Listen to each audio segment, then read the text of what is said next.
Hello and welcome to Sidequest. This is our weekly video game show here at Geekverse, and today we are here to review Resident Evil Requiem. That's right, Resident Evil 9. I'm your host, Dylan Musk, and I have with me the purposefully vague Travis Snell. How are you doing tonight, my friend?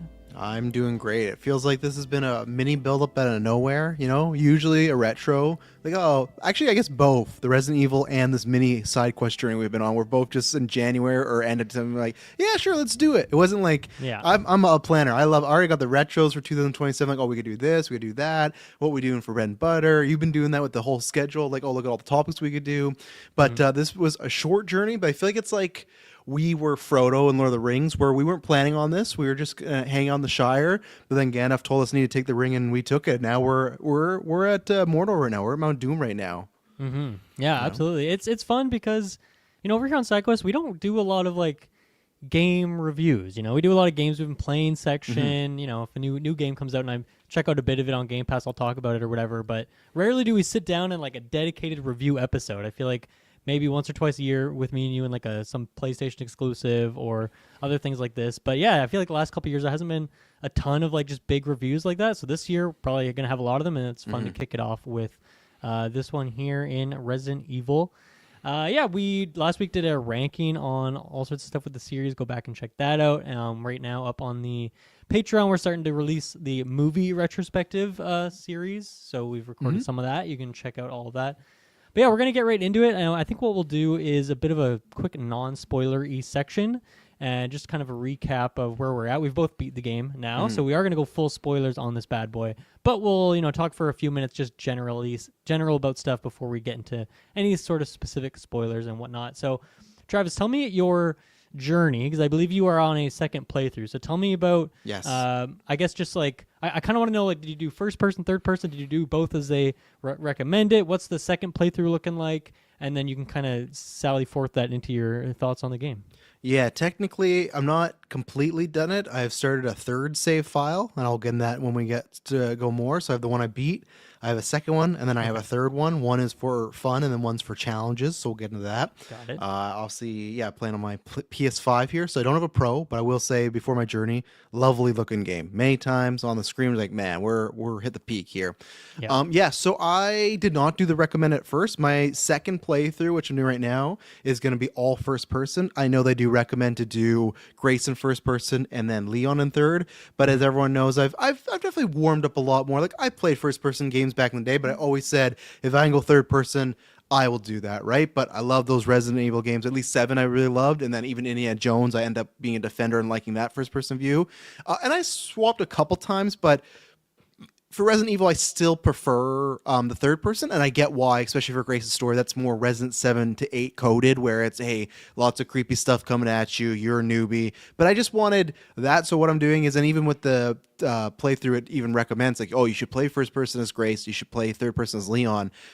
Didn't do that at all, like I said, third person for both, but then on my second playthrough, I'm doing second or first person view for them both. So even Leon went, oh, don't recommend that, which is like, good and bad, because I can get a little frantic as Leon, but I just want to, like, that gives myself a whole new experience for the second time, see it a different way. And so that's what I did for the first one, though. It was pretty much all third person, dabbled a bit in first, but I like, I'm a Res 2 guy, right? So I like that over the shoulder, what's around that corner, stuff like that. Nice. And yeah, what do you think about the game so far? Yeah, so you know what? Usually, I feel like movies, TV shows, games, everything, right? I feel like if you've been listening for 10 years now, doing this for a decade, you know Travis. I give a few overall journey thoughts. I gave a couple vague responses, like he could be going either way, could be going that way. We're not going to do that tonight. Dylan, this is my favorite Resident Evil game. Oh. And if we were to re-record that, I put that as the clickbait thumb YouTube thumbnail, and look at that. You and I didn't even see it. That. I didn't even see it. That's good. And if we could redo, because it's obviously not on there, but if we could redo our GV top 10 games of all time, I think it would be on there. I put it 10 because it's new. That's crazy. But this was, I think it was doubled with a bunch of things, but it was, I'd say the twofer of, we'll get there, especially in spoilers, great nostalgia moments, but not the bad fan service where it's like, oh, look at this. And it's I felt like very full circle stuff. I said this because David on the Gimmick was asking me about this. He wanted to see if he get into, and he's played like Resident Evil 3 was his game back in the day. I said, hey, if you like that era, This is the best way I would describe it, Dylan. I'm not the game savant like you are, but you will appreciate this in other people.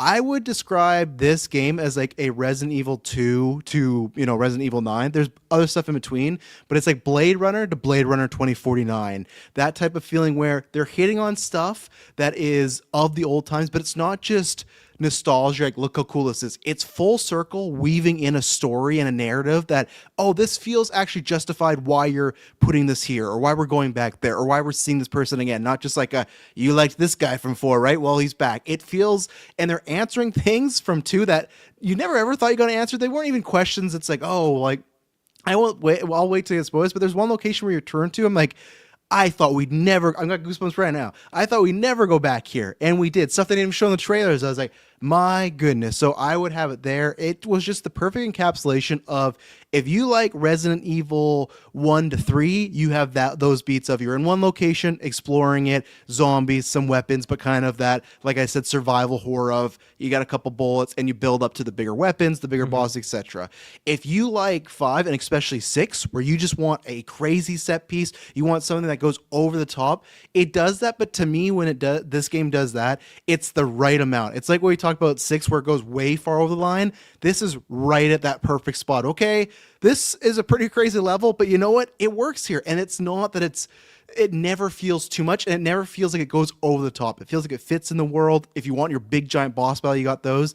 And then it encapsulates, even if I didn't play that whole thing in first person, that feeling of 7 and 8 that was like that PT kind of clone successor of, hey, it's first person view, you are kind of a rookie, newbie, just a guy looking for his wife, and you're just seeing the ultimate horrors that are happening whatever location you are in, and you have to deal with them.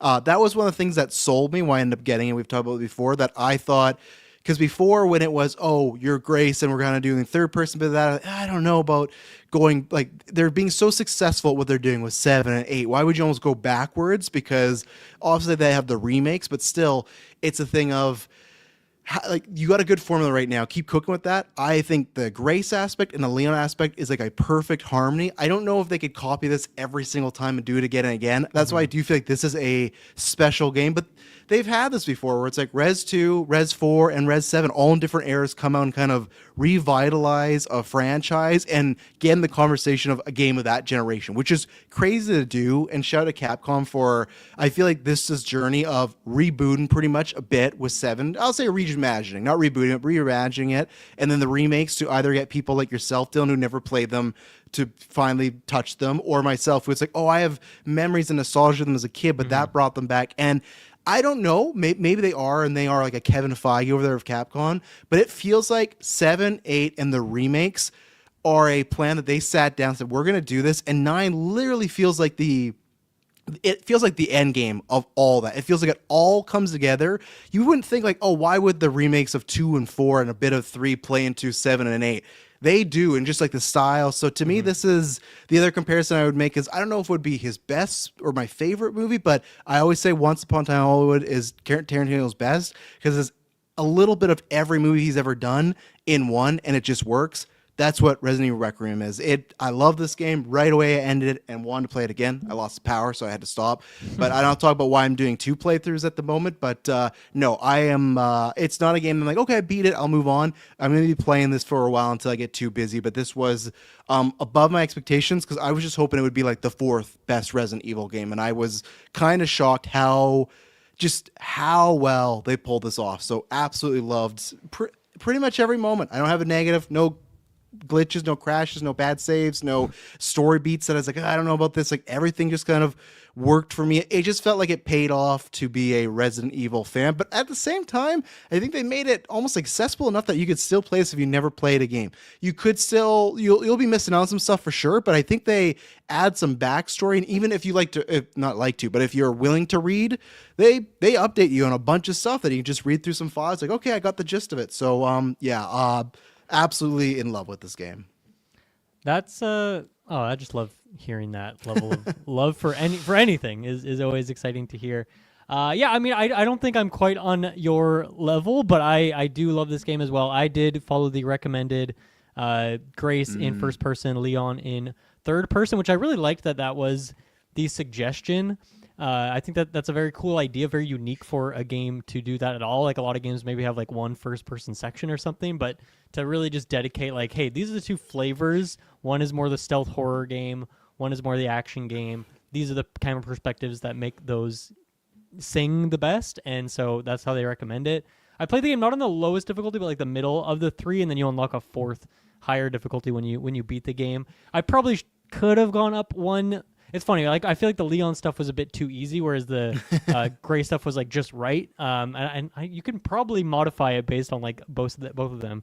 One of the weird things too is like you're like changing your camera sensitivity. You have to like change it like per character, which is like no, like I want the same sensitivity regardless of character. So I don't know. Maybe you can customize difficulty and things like that as well. But yeah, I love this game. I think what you said is so true. To me, this is like specifically the best parts of like Resident Evil 2, 6 weirdly, and like 7. I think it's the best parts of like those specific ones. And then obviously like 7 and 8 are very similar, so you can kind of bundle that in. 3 is very similar to 2, so you can bundle that in. I feel like 4 maybe this at times feels like a bit like 4, I suppose, but I really think think there's like chunks of it, but not like I get what you mean, yeah. And then like just the big action stuff and like the character perspectives, I think, from 6. So yeah, it's like the best parts of those games for me. Like I've complained about this so many times in Resident Evil 2, how like they multiple playthroughs doesn't really work super well. Like it's just the same game again twice, and I feel like this game like fixes that problem. There's one moment in particular that's really, really cool that I'm excited to talk about.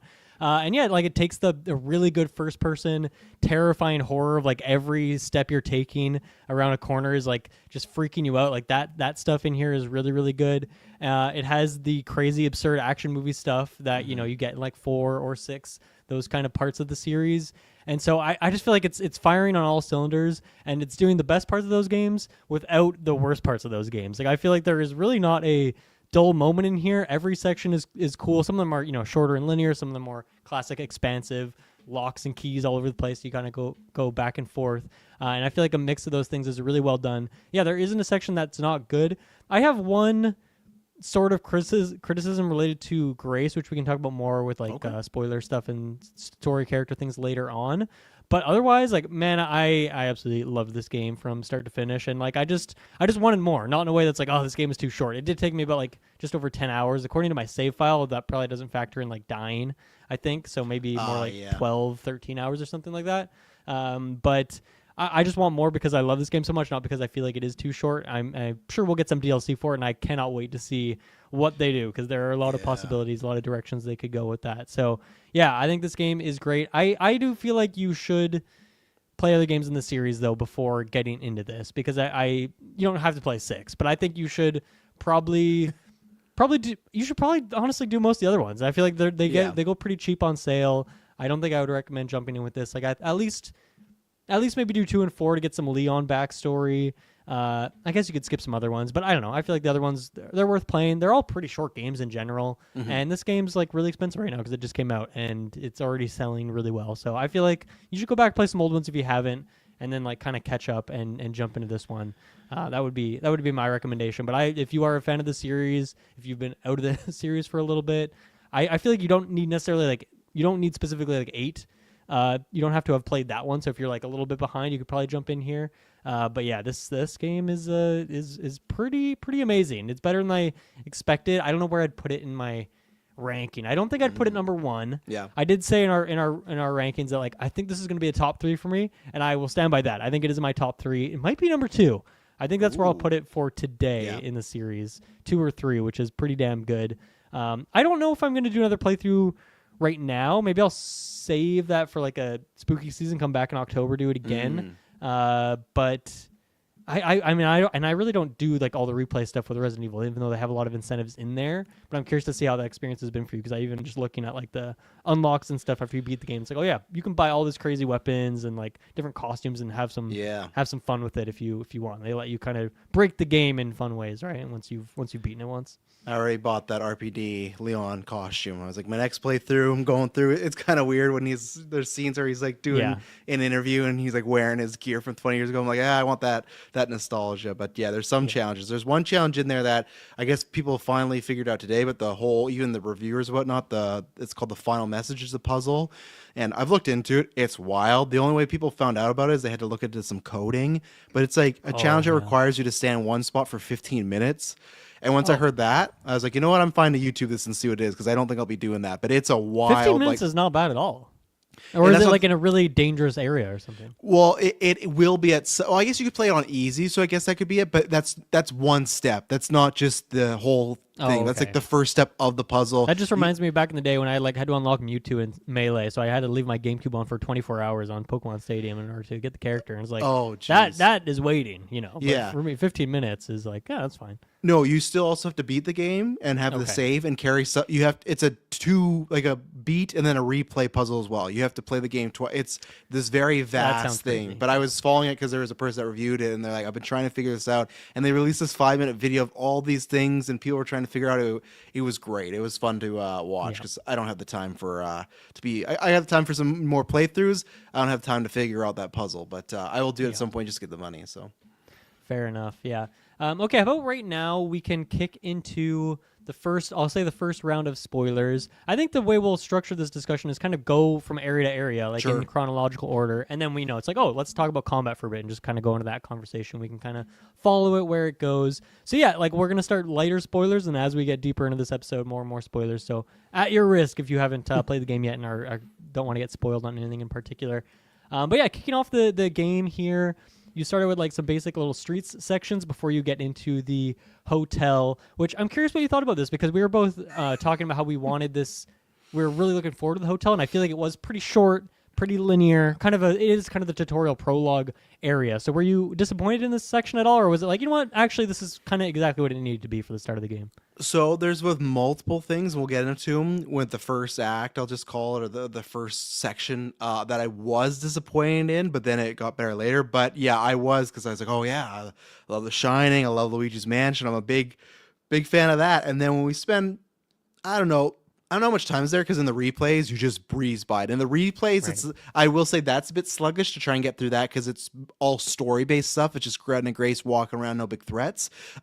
So I was disappointed, but then when I found out the hospital would kind of act as the way I wanted it, then I was okay. I'd still like a game to be set in a hotel. I think that'd be awesome to have a 5 to 6 level hotel and you go floor to floor. Like they kind of work like that already with that, but usually it's 2, 3 floors, an attic, a basement. I would love if they did a full hotel in the future. But yeah, I was okay with it once we got to the hospital and that worked as that. But in the moment, I was like, man, I was looking so forward to this creepy hotel. The hotel is great. All the level design, all the visuals, all the areas are all great. They're all distinctively in my mind right now. Obviously, we did just play it, but I feel like it's a lot like 7, 4, and 2, where it's just, you can remember, obviously 2's a bit different because it's just the police thing, but I remember, okay, the police, and then the backstage, or the underground lab, and then the garage. Same thing as this, all these areas we're going to talk about, especially one particular, going to remember. So, yeah, it's okay with it, but hopefully they come back at some point, you know? Yeah. No, I agree with you. I think I definitely would have liked it to be a little bit longer, I guess, but it flows really well into the second section, like into the care center. I feel like, it's pretty interconnected there anyway.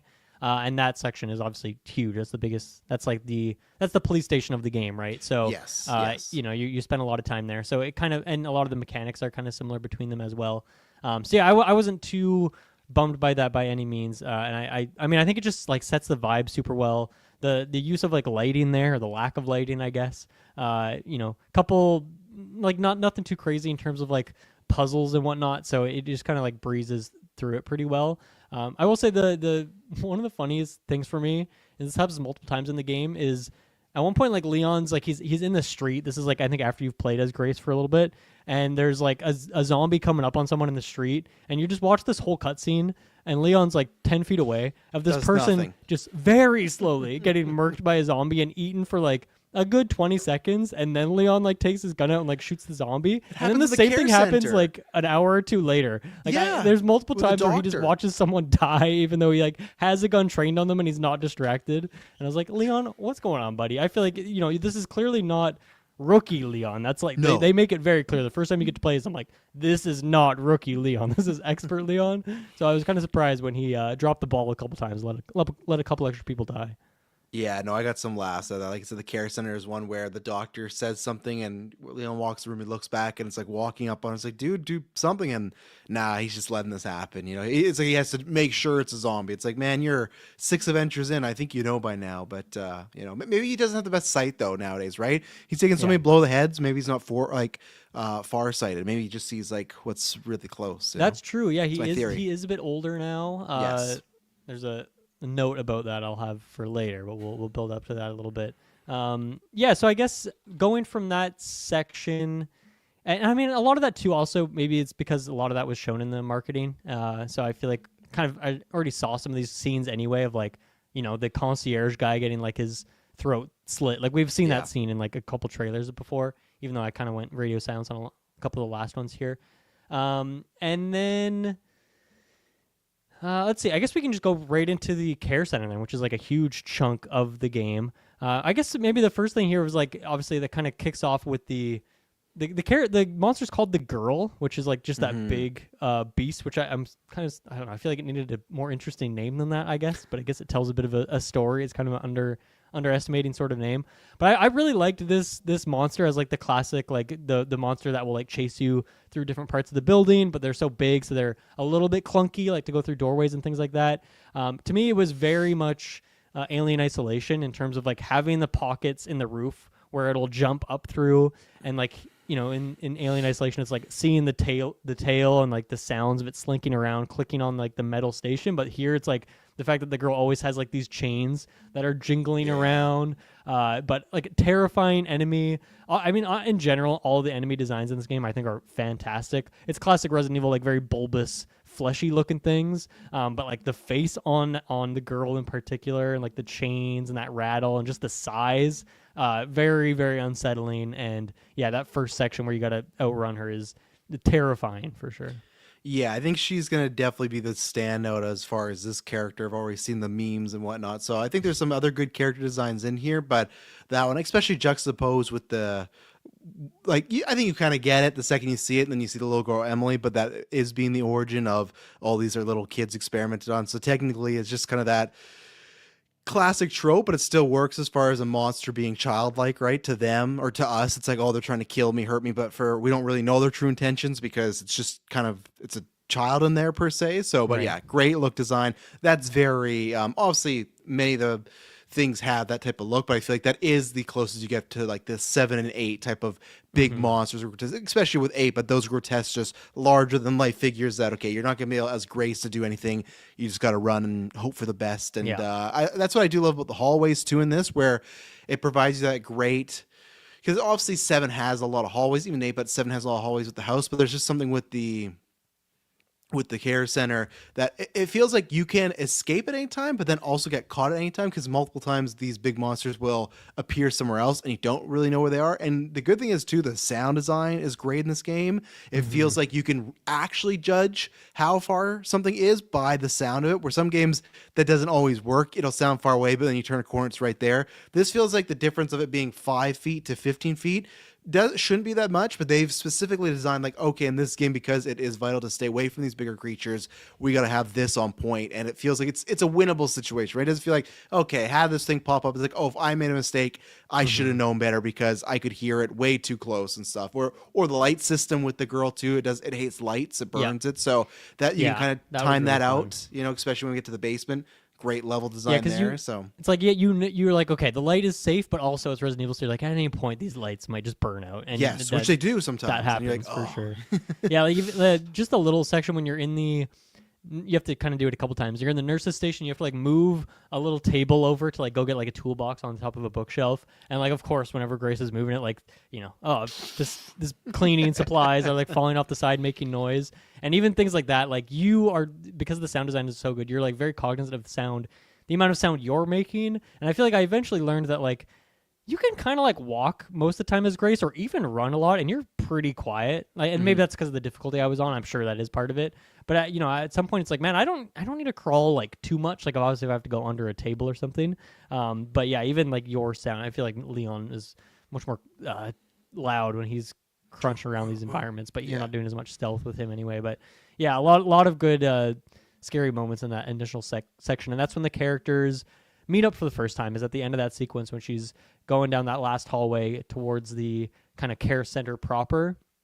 And that's when Leon comes in, saves the day, hands her a gun, and then they get separated again. But I think they did a really good job of having the moments flip back and forth of like switching between the characters, right? Like I said, it kind of is like for me the solution of a game like Resident Evil 2, where it's like I would love if Leon and Claire's story made more sense together. In this game, they do contextualize it, and then like towards the end of the game, you actually do get more sections where you are actually together at the same time. Obviously, you're only playing as one character at the time, but I think the way they switched off the pacing of this game and like giving Grace the like really long section early on, giving that to Leon later, and then kind of switching back and forth towards the ending.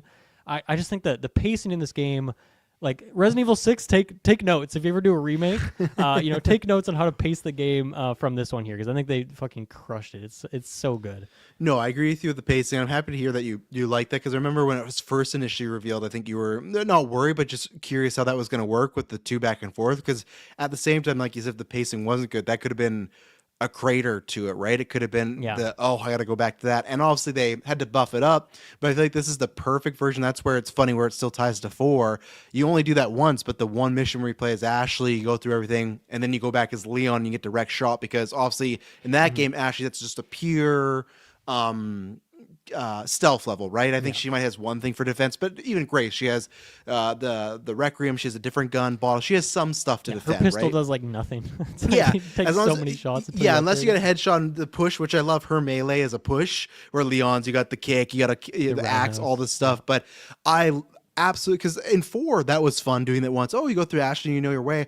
I liked doing this multiple times, and the good thing is sometimes you went through as Leon and then Grace, or vice versa, and that was very fun, because it was like it's like you used to do with the other playthroughs.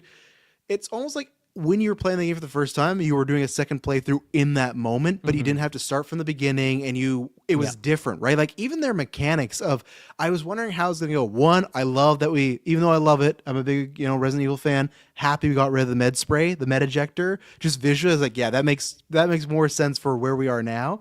But even their mechanics of how they collect things, of building things, and because I kept, when you walk as Grace, I keep seeing all this blood, and there's like an X over it. It's just like, oh, there's blood everywhere. That's a lot of blood. I'm like, what's the point of this? I'm like, okay, this is like a cool, I get it. They're simplifying the blood. And then later on, I got spoiled once I got to the parlor, because I saw some stuff that you could buy, but I was like, okay, what is this thing? And then the blood collector. So I thought, okay. First of all, I love that's like a fun, doesn't make sense sci-fi why, no, but like, sure, you can use blood to build materials, great, let's do it. Yeah. So I'm like, okay, I guess Leon's gonna find this and he's gonna get something. No, he has a different way to build stuff, and he has his, which we'll get to, but like the trunk, like that's what I love too. It's like, it feels, 2 did that a little bit with a few different weapons and whatnot, but this genuinely feels like, and it is, but you are playing different paths, different people, even though it's the same game, and it is the same. You'll literally go to the exact same location, but one thing that's important to Grace is not important to Leon, where many other games are just like, okay, it's the same thing with a few changes. This felt 2 games in 1 at times, which was, to me, a phenomenal choice. So yeah, I mean, I feel like that's why more games don't do like switching off sections like this. Is a big part of it is like, oh well, I had like my inventory of items and I'm like sad to get rid of those things, but in this game it's like it's so obvious like what the power levels are of the characters. Grace only can have 2 separate weapons, I think, other than like a melee weapon, but like 2 separate guns in like the first playthrough. I'm sure like afterwards you can unlock all sorts of crazy shit with her, whereas Leon has like a full arsenal of stuff, and so it doesn't like, one, like that's just intuitive, but then also like I love that Grace has the inventory system from Resi 2 and 3 remake, and Leon has the classic, like the full attaché case from Resident Evil 4. Like that also just makes it makes it very clear how like the power level difference. Yeah. Of like, oh yeah, Leon knows how to prepare for battle, whereas Grace is just like, I'm trying to pick up as many things as I can. If that makes for a couple bottles and this or that, that's about all she can do. And yeah, even like there's a lot of really smart little things. Like early on in the game, you can find like bottles you'll use as Grace, classic, you throw it into a wall, makes a noise, the enemy will go over there, and then you can run by. But then, like, as you get later in the game and unlock a couple more crafting things, it's like, oh, now I can use this bottle to make a Molotov. And then at the end, like, near the end of the game, I'm going to use this to make, like, an acid thing. And so it takes away one of your cheap, like, sound effect things, but now it's, like, turned into a crafting material to make even stronger, like, combat items, I think is, like, a really, really cool idea. And, yeah, like Leon's upgrades being based on like just raw kill count, whereas with Grace, it doesn't matter. You don't have to kill things, and most of the game I did were just run past things or sneak past things because you're not getting 500 bonus coins for getting every kill. Obviously some of them do drop things, and you might want those things, but for the most part, you just don't have the inventory space, the ammo to like be able to get all these kills off. You have to kind of choose which ones you want to use your stealth kill on, that kind of stuff. But yeah, like Leon is just like, I'm going to kill every single enemy. I'm going to go out of my way to kill them all. Even if it spends ammo, I'll probably get it back, and then I can use that currency, just buy more ammo at the case anyway. So it just like builds into the power fantasy or falls into like you making your character feel weak. And I don't know, every time I was like, I kind of want to keep going as Grace, but then I'm like, oh, but now I'm excited to play as Leon again. And it just like constantly was doing that to me, which is a sign of a really strong game, of course. Yeah, no, I think they handle it very well. I have more points on that, but I'll wait till a different section of something that I was a little worried about. But then overall, we got to a good spot. So, okay, well, talking more about the Care Center, how about we actually do that after our first ad break of the show? Because I should probably do that at some point in time here. Thank you to our Patreon producers, Aaron Braden, April of Darkness, Jack Grant, Superbad Mike, TGGLM69, aka NRF, Hidalgo, Lenny Kravitz, Cocktail Clay, John with No H, Sam Green, and John M. Thank you all for keeping the lights on, because that keeps us safe from the girl. Obviously, we need the lights to be protected from her in this case. We need the UV lights. So thank you all for doing that. I already shouted out all the Resident Evil stuff going on in the feeds right now. Go check out all that. Travis has one more thing, though. Yeah, for Resident Evil, we did drop a Resident Evil Degeneration today as far as like a Patreon preview. So the rest of the video game episodes the animated episodes will be Patreon exclusives. But that's one. Thought it was a good time, and that it's a Leon story. Got Leon here. So if you're a fan or a first-time listener, we did review that one, and then we will for the rest of the year be reviewing the live action and the animated stuff on Patreon on a lead up to the 2026. I should not say that, I guess, to the movie this year. But yeah, so that's on there. It is a usually exclusive episode, but giving you a nice little preview, full episode there. Check it out, and hopefully you enjoy it, because there's some fun laughs there, and we'll be recording more. So yeah, and I guess I'll shout out too, like if this is your first Geek First episode, because you're checking out our big review here, we've talked about Resident Evil a lot, especially in the last couple months, but more specifically in the last couple of years as I've been going through my journey. Travis had his recently. So if you want to hear more of those discussions, just search Resident Evil in the feeds. Wherever it is, you'll find all these episodes, and most of them are timestamped for those specific sections, so you can just isolate those if you want to. Check it out. But yeah, let's jump to our first ad break. We'll be right back. Okay, we are back. So yeah, talking more about the Care Center specifically. So Travis, I'm curious, because this is your favorite Resident Evil game now. Yeah. So how does the Care Center to compare to like the police station, for example? Because I think those are very similar in terms of like the amount of time you're spending there, the kind of design around them. So I don't know, is this your favorite Resident Evil level, possibly, area? Where does that kind of rank up with other things? Level, no. Either there's another level in this game that might be the best or tied for me. Almost two levels, but they probably count as one. I think that you had that perfect comparison, to the point where I feel obviously, when you make a Resident Evil game, you have to hit certain beats, and okay, we got to do this and that. But this really felt like, okay, we want to make a spiritual successor to that, right? Because Res 3 was more running around, and then after 4 got very opened up. And even the house in Resident Evil 7, it doesn't play like the police station, right? Like it's its own type of juice. It feels like a different layout. You end up on a big boat at times, and you're outside. So it's not, there's moments that has that claustrophobia, but there's moments that are very wide open, have a different scare. So I think this was, hey, we want to make our police station, but obviously we don't want to make it a police station that is the Care Center. So I think the only reason I would put the police station still above it is obviously that's been around with me a lot longer, but I think I enjoyed that there was never, even though it was a safe zone, I enjoyed that there was never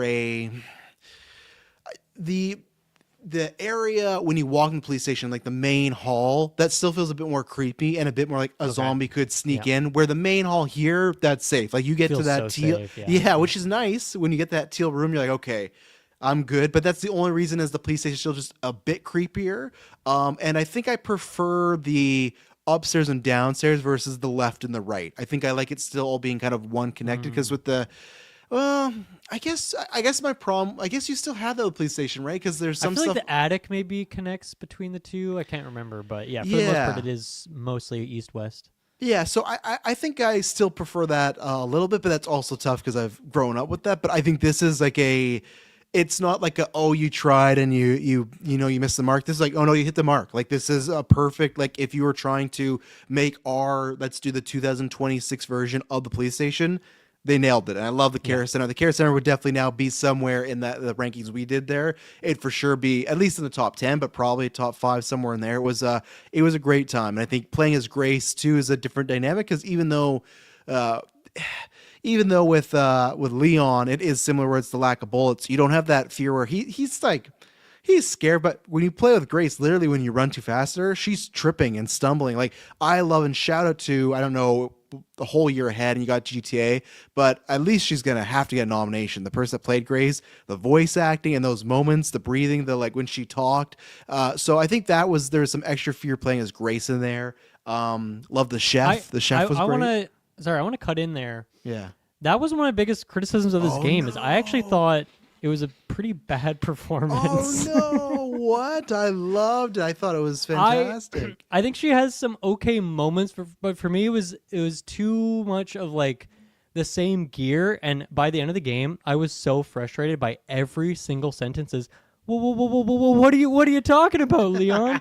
I can't stop. Like it was becoming like satire or something. It was so over the top for me, like the way she would always quiver, but only at the start of the sentence. And I would start, like, I was looking at the subtitles and it always would like add like 3 or 4 letters at the start of her sentence because she would do it every time. And so honestly, I was kind of taken out of her character by the end. So I'm curious if people more agree with you or me on this, and if she will get a nom. I could still see it, of course, because it is a big performance. I really like the tone of her voice, but I just found the performance to me a bit too one note. And I get it, it's like a character who is stressed and anxious for like the entire length of the game, so it's not like she's going from happy to sobbing her eyes out. Like, it is kind of supposed to be she's in this one place, but I just felt like it was, I don't know, I didn't feel like there was much nuance to that performance, unfortunately. I guess the two things, not to push back, but I guess the two things that as far as it worked for me is, one, I really liked that by the end of this game, which we're not there, but by the end of this game, she didn't become like a full badass. Like, and I'm not saying she's not badass at the things she does, but I think that's a big Resident Evil trope. Like, we meet somebody and it's like, now take on the world. It's like, no, by the end she's like, sure, she's better at some stuff, and she's probably a bit more confident, but she doesn't feel like she's going to be she's dropping. Back to her desk job, yeah, she's not dropping with the SWAT, like, working with the RPD or whatever. And two, I kind of took the reason that was scared, but I also took it as like a nervous tick or stutter, because I felt like, I don't know if they were doing this on purpose, it felt very similar to Marika Monroe in Long Legs, where she kind of played that character a bit on the spectrum. And that's what I felt Grace had sometimes, where it felt like that was stuff that even in a regular day, if she wasn't scared, she'd have certain nervous ticks or certain things, just because when she was greeted before everything starts at the hotel, and we've seen that scene, but when the sergeant comes or whoever boss talks to her, how nervous she is and how just kind of a bumbling mess she is, I kind of took that as she would do this in her real life, but this is just heightened because of the scary situation. So I could see how you could feel that route, but I guess that's why it worked for me, because I felt like they were maybe playing this as a character that maybe is, has some tendencies that might be even around all the time, Yeah, fair enough. I mean, I guess I don't have as many moments to compare what she is like in non-dire situations, because we get a little bit of that at the hotel, and then like at the end she has a couple moments where she's not freaking out necessarily, but yeah, it's hard to tell potentially. But yeah, you were just talking about the chef, and I feel like, to me, like, the care center is packed with so many really fun enemies. And I mean, the care center in general, it's a weird location, right? Because you have like a very classic hotel type areas with testing rooms and like hotel, or not hotel, yeah, just like, rooms that you would stay in at a hotel, or at a hospital. That's what I'm looking for. Hospital rooms, that kind of stuff. And then you do have like the really, really like fancy offices. You have like a really fancy like dining hall. You have like, the parlor room, and then you get into like the more darker, grittier things. You have like a whole garage sequence, which is a very funny moment. And like the kitchen, which I love that. I love that chef. I think he was a great design. I really like the freakiness of that kitchen sequence as well. The singing enemy, amazing. Terrifying. The sound design on that is incredible. One of the most. I never even looked. I was like, I just want to be out of this room. I hate it so much. It's terrifying. Well, that's what I love too. Is not only are most of these zombies in this location, they have the T virus, right? So again, going back to 2 and 3, those kind of classic zombies, they are as always, right? In Resident Evil, they're working on a strain, they're working on mutation. So the mutation with this is some of these, and most of the ones in the care center have their memories. So that was super weird to have zombies that were. They are not talking, but they're muttering or saying certain things. Like one guy says, "Good job," like, and that's the light switch guy. Yeah, the light switch guy, and then the singers. It's like same thing. You look in the file and they talk about how they used to be a singer in the past and all this stuff. And that's another reason why I probably love this game. Another game in my top 10. Those things reminded me of Luigi Mansion when you would catch a ghost and then you'd read the file. It's like, oh, they used to be piano player and they taught this, but oh, the babies were like this. So that's why I love that. You don't get that. You got that on the singer. You found a file on her, but other people just when they would say something, or like the guy, which I love the design because right now he's such a pain in my ass because I'm trying to do a speed run right now. It's the zombie that has all his eyes bandaged up and he just has his ears, but he hates noise. So anytime he hears noise, he has like the hospital walker in the bar. Right. But the great thing is like, okay, that guy was having surgery and I guess maybe for some reason like he died mid eye surgery or whatnot. So these sounds are like overstimulating. So it's just like they aren't. These things could be like mini boss battles, but they're not. You already have mini boss battles. Then you got boss battles. Then you got the girl tracking around all the time. And then you have just these little zombies that have these stories that either you do learn or you can just kind of pick up or just make up in your mind. And no, that was a phenomenal touch. Just these mutated T virus ones. Like, okay, great. Like kudos to whoever had that idea. Something new that really worked and didn't feel like, okay, we're a zombie with 8 arms or this or that. It's like, or of course you get the ones that their head explodes. It's like, this is something new, but it's not like they're overpowered. It just makes them more creepy and more memorable. So yeah, I agree. And man, I mean, one, I as you know, I live alone, so I can be as loud as I want. I can full on react to this stuff. And man, when I first encountered the enemy who's officially called Chunk, like the big boy who like tumbles through the hallway, the amount of times I was like, oh fuck, ah! I was like screaming. I was so freaked out by that. It's so loud. It's like destroying all the walls around you. It's exactly where you need to go. And then he just like starts patrolling certain hallways. So now every time I go through those areas, I'm like, okay, I got to mentally like build up for this. I got to be ready to go in there because it's gonna freak me the hell out. So yeah, I don't. I love what you mentioned there, like how they kind of feel more real. They feel like they have a bit more of an identity. You get a bit of that in some of the other games, like I don't know, in the police department, I guess you like sometimes feel a little bit of that, but for the most part it just feels like you can copy paste any zombie and put them here, which is definitely the case for many of them in the care center as well, but a lot of them do have their own little bespoke story and it feels really unique. I think one of my favorite things about this section is after you've spent like, I don't know, probably 3-4 hours to go through this, it's a big, big chunky part of the game. As Grace, very underpowered, but you're getting more and more familiar with it and becoming a little more powerful. I want to talk about her upgrades, by the way, and what you chose to do there. But one of my favorite sections in the game is when you finally get to go back through there as Leon and just destroy everything and take out the chef in like a few shotgun blasts and a grenade or something like that. Mm-hmm. This enemy that has been patrolling, stopping all my path. Just a thorn in my side, but now I can just go through and dispatch all of them. Like that to me is like I would have loved if Resident Evil 2 had something like that, right? You go through as Claire, but then you come back as Leon. I mean, in that context of that game, Leon is still a rookie, so it wouldn't make sense in that case. But here, man, I love retracing the steps as like a character who is 20 times more powerful than the other one you've played. Like more games need to do that. It is such a fun idea, and I hope we get things like that in other Resident Evil games, whether that's like remaking the old ones and like implementing something like that, or just, the other games in the series going forward. Because I thought that was like such a fun idea. Just wrecking shop as Leon was so satisfying. Yeah, no, it was a great moment. You're going through, you end up in that, like you open the attic and you fall down in it's like the officers or the office, whatever, the chairman's office. That's what it is. Because there was one zombie, it said zombie outside the door where it keeps doing circles around like the little model. Every time I came back there as Grace, I just didn't have it because I was the opposite where I was still trying to take out not everybody, but enough in sticky areas as Grace, because especially in the bar. I don't know how you had enough ammo to do that. That's crazy.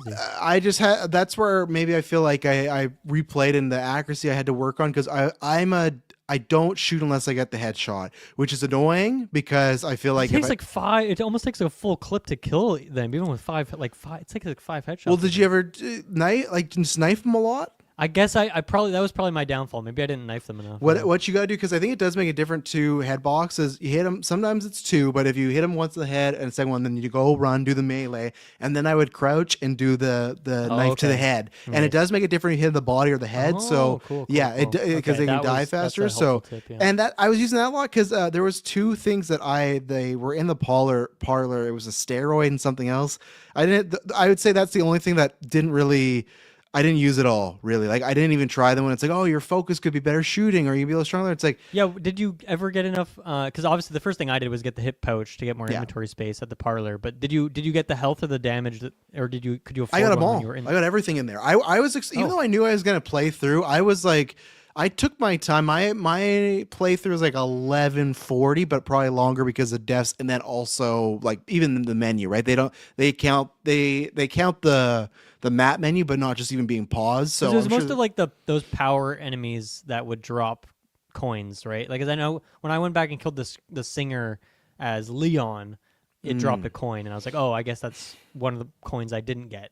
I think I also got screwed over because at one point I tried to pick up a coin and I didn't have inventory space, and so I was like, okay, I hit like exit or whatever, and then it like deleted the coin. So I think I just like I probably moved it in my inventory and then moved it out or something, and so I think that kind of screwed me as well. I think I lost a couple coins by like weird inventory jam. And did you open the safe where the transplant was? Like you had to do the artificial harden the organs? Yes. Okay, because that had like 3 coins. So no, I bought everything, and I didn't get the health upgrade. I got the other stuff, but I couldn't afford that one. Yeah, no, I like the steroid I didn't use because like with Grace I'm mostly running. I will shoot, but for that situation though, back to your story of the chef, that's how it was whenever I was in the chairman's office. That one zombie, that's when I didn't have enough bullets or I was low on health. So it's okay, I can't take it out. So when I landed and I was Leon, I saw it, so I'm like, finally, because at this point too, I don't know if I'm going to play as Grace again in this area. I didn't know if we're moving on because it's the first time playing. So I'm like, I'm going to take this thing out. So if I ever come back here and never see this again.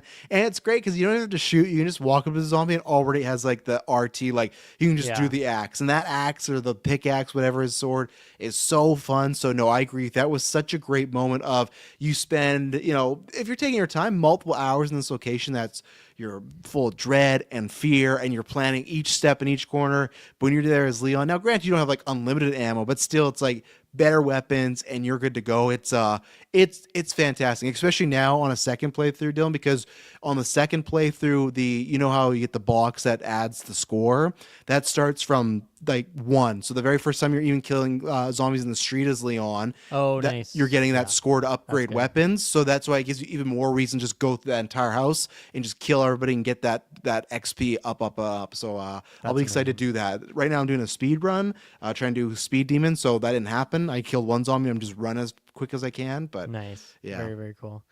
I guess the second section, I suppose, of the care center is when you go to like the underground prison area, which I loved this sequence as well. Yeah. Kind of a smaller area where it's like the classic, like you got to get 3 power things, power supplies, and then you can like get out of there.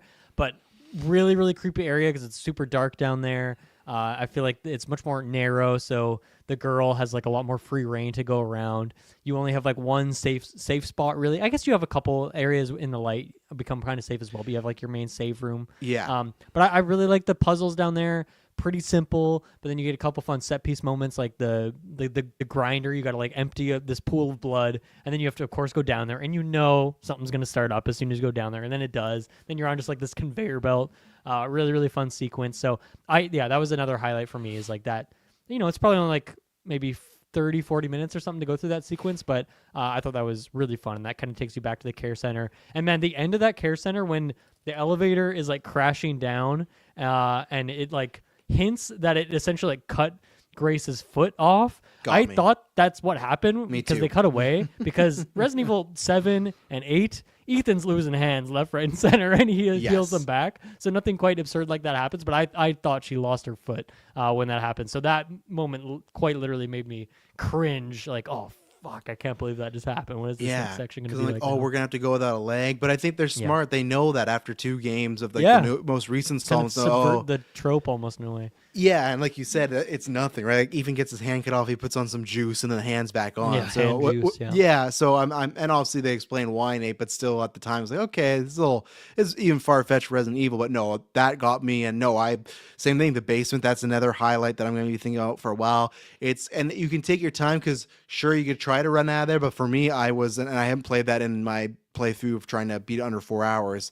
The idea of like, okay, as long as you have those multiple fuses, put one there, have a safe spot so you can run back. And that's how it wasn't easy, but that's where I felt like, okay, you get the save room, but then I also got this light right here. But love the puzzles, love the certain situations where it's like, okay, this time you have to use Requiem or a Molotov. There's no sneaking out, and you still got to time it right. So no, everything down there, the conveyor belt, the field, just even when they open, and we didn't talk about this, but in the care center and then here, there's 2 times where you have to hold Emily, the little girl, and it's like, okay, you're going to get your gun, right? No, it's just a deacon dodge. Like you just got to time it right or hope. And that's scary. That was really fun to like clear out that path. Yes. To get to that, the room where she has to do the Braille reading. Like that was really cool. I like that. That was good. And then, in the below in the basement, when all the prison cells open up, like, man, how am I going to get through here? And you find a way. But again, just great set piece moments that are just like, okay, that's something I will remember is going in that basement and that thing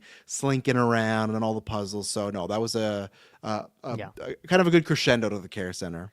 Yeah, I feel like with Grace, throughout the whole game, I always had like just not enough ammo to do the thing I wanted to do, or just not enough supplies to kill all the lickers or whatever in like that, base sequence at the end of the game.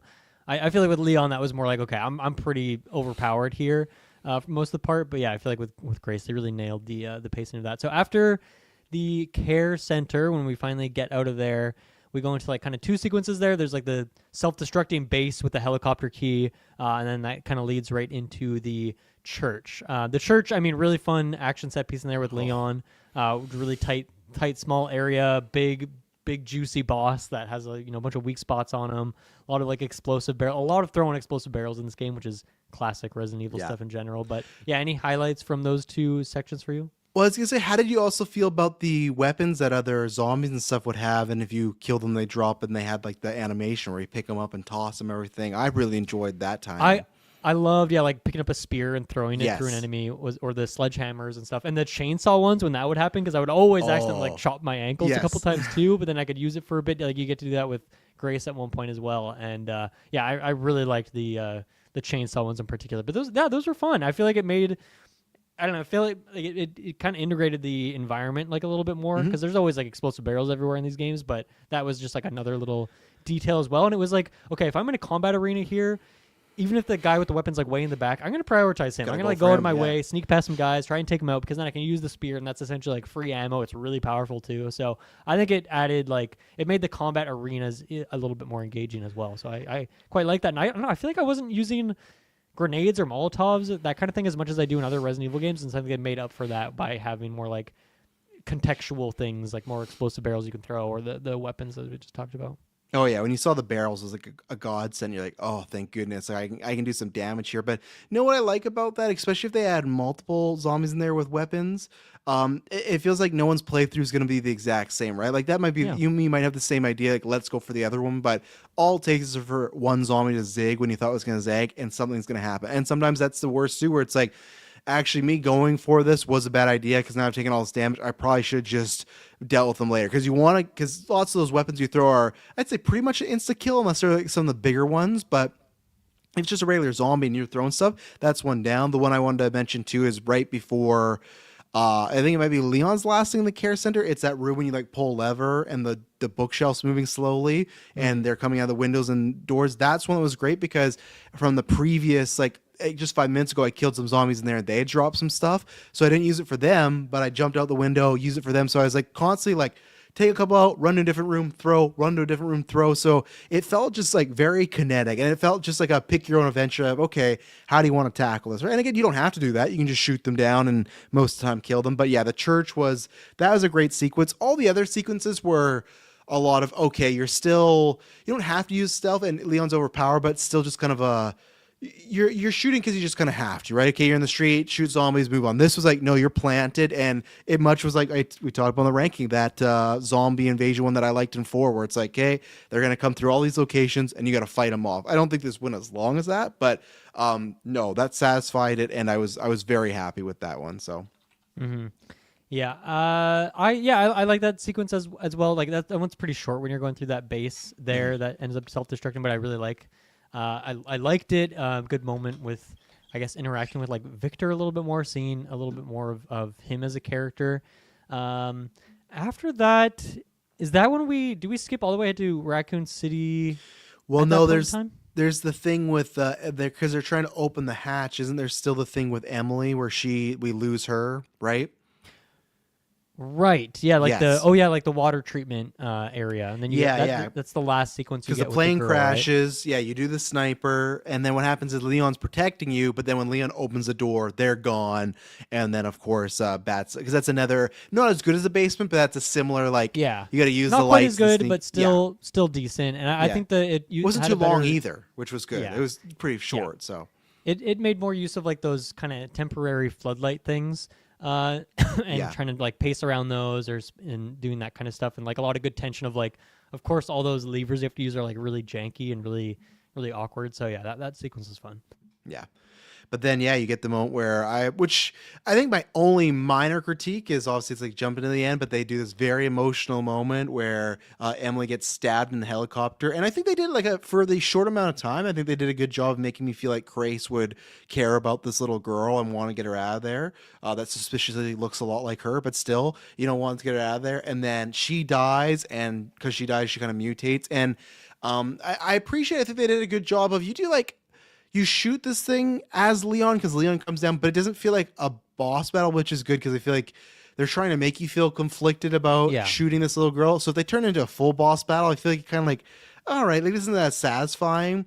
I think that's my only critique is I'm fine with Grace getting the happy ending. The fact the end Leon's like, well, I didn't shoot any of her vital organs. And then she's been there for, I don't know, at least I don't know how long this is. I'm gonna say at least 12 hours, maybe longer. But that deceased body's there for 12 hours, and then at the end they got like a potion that can just fix her. It's like, all right, sure, like that was a bit as far of a as stretch. Resident Evil things that make sense are concerned. It's like, that's fine, I guess. Yeah, you just roll with it. But I kind of maybe wish it's tough. I like the happy ending, but I thought it was a big moment of, man, you did this whole journey, you lost this girl, and then it was Leon. It's tough because you've been here many times, right? But it's just like, because now before it's always you're Leon and you see someone go down and you just take it out and you move on, right?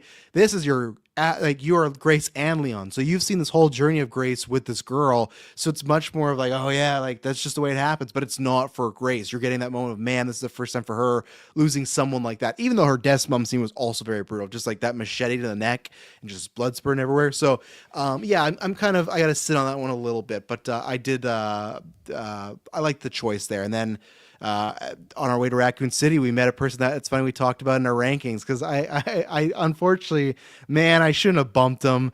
I feel bad now, but it's funny because and I think multiple times I've been like, man, when are they going to bring back Wesker? Do that type of stuff, because like technically he died in 5, so this is a clone. I can't remember what I think they're calling him Xeno Wesker, and yeah, they never technically say it's him. But it's him. Even at the end, Gideon, who was like, "Oh, you're just an imitation." But when I messaged you and said all this fucking game, that was that moment of when I knew it. When he was standing like that and he turned like, "Oh my god, it's Wesker or something."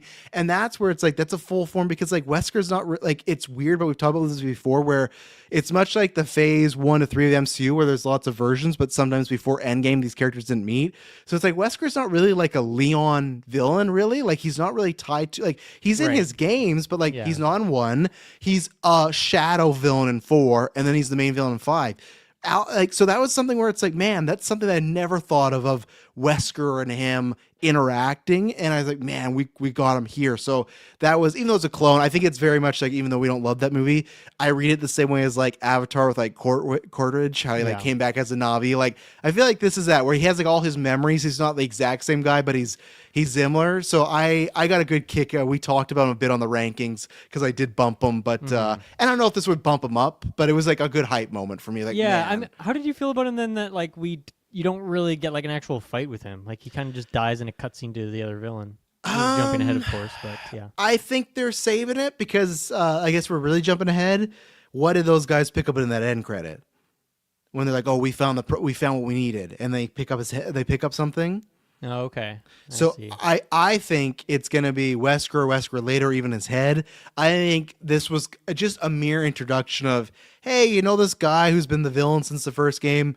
He's back, and he's gonna be over. And that's where it felt like in a way where it was like, oh, that's what I love about this game. We're going forward with that 7-8 aesthetic and introducing new things like Grace, but then it really felt like we're going back to the OG of like, hey, you guys love this villain as a kid. It's back. So I feel like the reason, because my whole thing is, and we'll get it to when we get to the end again, they're building to something even bigger. I don't know what. And I feel like Wesker is... this is just like a taste of it. And even Leon probably be like, oh yeah, that guy's dead. And like, well, or maybe it's somewhere you could just take his consciousness continually. Well, actually, isn't that, remember the part of the virus is they were trying to make it that you could carry your memories over forward, right?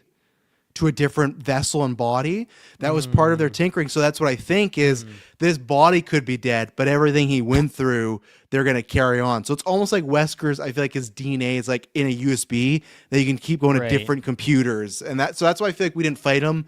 There's another thing when we get to the end that I feel like, oh, they're leading to something here. It's a stepping stone. That's what I think. Yeah. I want to ask you, because we didn't talk about him. What did you feel about Gideon? Yeah, I mean, I love the look, first of all. I mean, it is very classic Resident Evil. I feel like they're not, breaking into new paradigms here or anything, but I really liked his design. I think he is, like, even just in the initial cutscenes, you're not actually fighting him. He's not like a gameplay mechanic. He just kind of comes in and, like, picks up the characters by the neck and then, like, wins. Yeah. But he was extremely intimidating for me.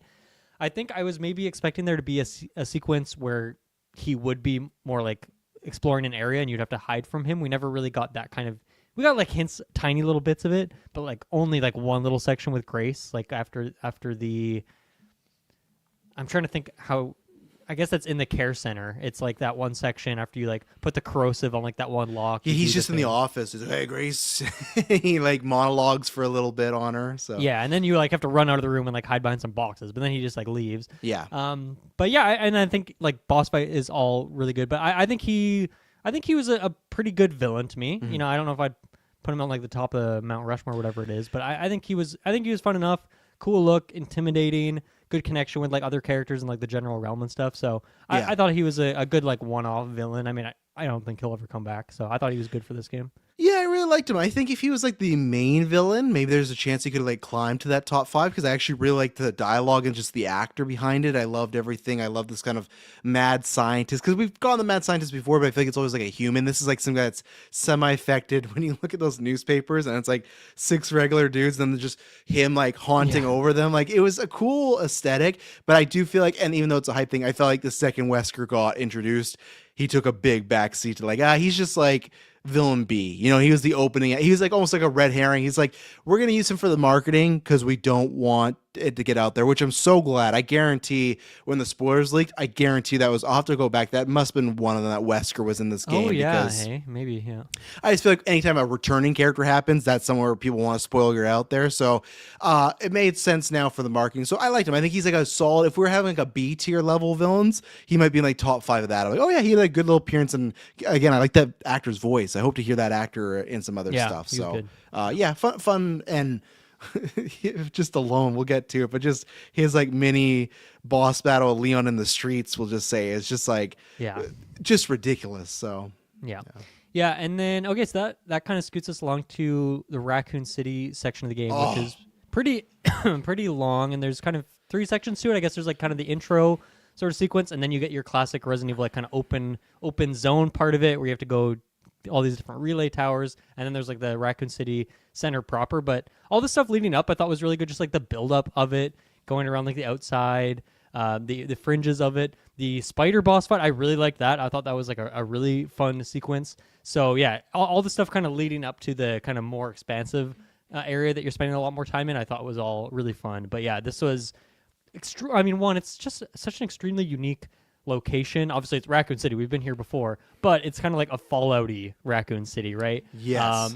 Going through these rubbles, like almost like the Inception limbo type of world, like just this fractured place, but like and then like the types of zombies you're getting here are weird. They like form out of sand in the ground and whatnot. So I think this whole section is it's such a surprise. It's such a fun, unique type of location for the series. And it's also like so open in a way that the rest of the series are. It's not trying to be scary in the same sense, but of course you still get like freaked out and like when you're fighting a giant spider or whatever. So I mean, just in general, like, there's a lot of little details we can talk about here, but man, this section is really, really cool and just fun the whole way through. Yeah, we'll get to it. There's multiple other things that happen, but I think it's very similar when we talk about best scene Golden Geeks and we're like, oh, what's the best scene? Then sometimes we're talking about like a whole 20, 50-minute sequence. So it's like the tough thing of like, if we were re-ranking, like what's the best level? I don't know, but I'm just gonna say my favorite thing of Resident Evil ever is the Raccoon City start to the end of just once you leave Raccoon City. Because when we did the preview episode, we were talking about, okay, obviously they showed that last preview at the, I don't know, State of Play or something like that, where, okay, Leon's going back to RPD. We knew that's happening. Me and Dylan even talked about, we were like, okay, is there going to be just like a mini appearance? You're just going to see it? Is there going to be a boss battle in there? Whatever it may be. We didn't talk about, and my mind never even thought that you would just like explore Raccoon City in general. I thought would literally just be for whatever reason, it's like, oh, I gotta go back there, and then cut to you're there, right? The fact when it just opened, Leon, Raccoon City, that title card is gonna be burned in my mind until the day I die. Because and then just when it cuts to you're Leon and you're standing in the middle of a wide open street, it's destroyed, it's desolate, canisters, everything. It's like, man, we are back. And again, it's funny because like, of course, the remakes have happened, but you've not actually been back to Raccoon City since the explosion. Like I think someone said it's like 2009 technically, but those are all games that were never like, it's like, oh, you're gonna play as, you know, Alyssa Ashcroft back then. It wasn't like what happened after. So that's where it felt like that's where I got the Blade Runner 2049 of, oh, you're going back, but it's not just like the Jurassic World type of fan service. Like there's the Jeep, there's that. It has a bit of that, but it was doing something. It's like you're seeing stuff for the first time ever you never had. And we even talked about the zombies of like, oh, they wouldn't have much to eat, and that's why it's great. They're like, they're more mummies than they are zombies. They are bone and like rotten skin. They're still the T-virus ones, but these are the ones that are just hanging on eating fruit or like eating little bugs and whatever they can get their hands on. So exploring Raccoon City, a location that we've played over many games and has been around from, you know, the 90s to now, but in a whole new different context, and skin was, it was incredible. That was an outer body, and I can't remember what time it was, but I think that was the Saturday. I was like, I'm not going to sleep till I leave Raccoon City. I didn't. I was up till like 2:30, 3 a.m. Like that's I could have finished the game that night, but I was getting tired. But I was like, I gotta finish this whole playthrough because I was just focused on, oh man, we're going back to the police station. This took me by surprise. Like you said, Sheila boss battle, that was great. The zombies, one of my favorite sequences ever too. The tower when the zombies are on the glass. Oh my God. So fun. I love that. Especially I died a few times there because you didn't know what was going to break, what was going to happen. It was just the timing of it. And then you also have these T-virus zombies that have guns like attached to their hands. Oh my God. They fucking destroyed me. The amount of like health potions, not potions, but whatever they are in this game. Like Herbs. I did burn on that was ridiculous. Oh yeah, that when I got to that glass and there was just two guys like shooting their Uzis off. It's like, oh, when you went up to a couple other levels and you had the guys with the cannons, which doesn't make much sense for them. No, I could buy the zombies with the machine guns. Yeah, but it was so great. But that's the one that took a lot of health off of me because some buildings would protect you and some would crumble. So everything, but yeah, that glass level particularly, that was like, again, the movies are what they are, but it's like that was a cinematic, like you could see that I'd be arguing that for best scene, but that was just great. You shoot the glass twice, they fall, but you don't want to do too many because then you lose a path or you'll fall. That's the thing. It wasn't just, okay, we're here at Raccoon City, it's apocalyptic. It was just elevating the whole time. And then the crescendo when you get to RPD was, my God, this whole Raccoon City sequence is going to be one of the most special experiences I've had in gaming for a long time. So yeah, I mean, we talked about it so much last week with our rankings of just like Resident Evil and having distinct locations and having very tropey locations, and I think this game does a great job of mixing the two. It has some locations that we've kind of seen before, obviously like literally, but also just like, okay, we've seen this vibe before, but then also like areas that feel very fresh or areas that feel like a nice hybrid between things we've seen before. But yeah, I just love how unique it was, and I just love doing like the parkour sequences through there. Obviously, this whole section you're playing as Leon, with the exception of the one flashback thing, which we'll talk about in a bit, which is in like a different time area and all that. So yeah, like the power fantasy is like full peak at this point. As soon as you get here, that's when you finally get the ability to build up the kills and get the unlocks and like buy more things too. So you're integrating with that system, figuring out how that works. Going to get like all the different containers to get the different weapons. I guess I wanted to ask you like what your favorite, if you had any favorite weapons, what you were using a lot with Leon. I liked both the versions of the snipers, and I think you get like a third one later, or you can buy a third one later maybe. But I liked using like the hunting rifle early on with the scope, and then I would have the other rifle, like the semi-automatic one, and I took the scope off of it, and then I put like the mid-range charm on it, so it did like really good mid-range damage, and like swapping between those two things was really fun because they're both using the same ammo type, so normally you wouldn't necessarily, but since they shoot pretty slow, you can kind of use them in those ways. And I would usually save the SMG for when I had to fight like a really strong enemy, and or I could multiples. burst them down. I usually, when I'm playing Resident Evil, is like I stack out the pistol with all the upgrades as soon as I possibly can, because I just feel like it's going to be the most bang for your buck there by like putting upgrades on there, because you're just going to have so much ammo, and the ammo is so cheap to buy and stuff. But yeah, I had so much fun switching between all these different weapons and like just buying new ones, buying upgrades for them, the charms.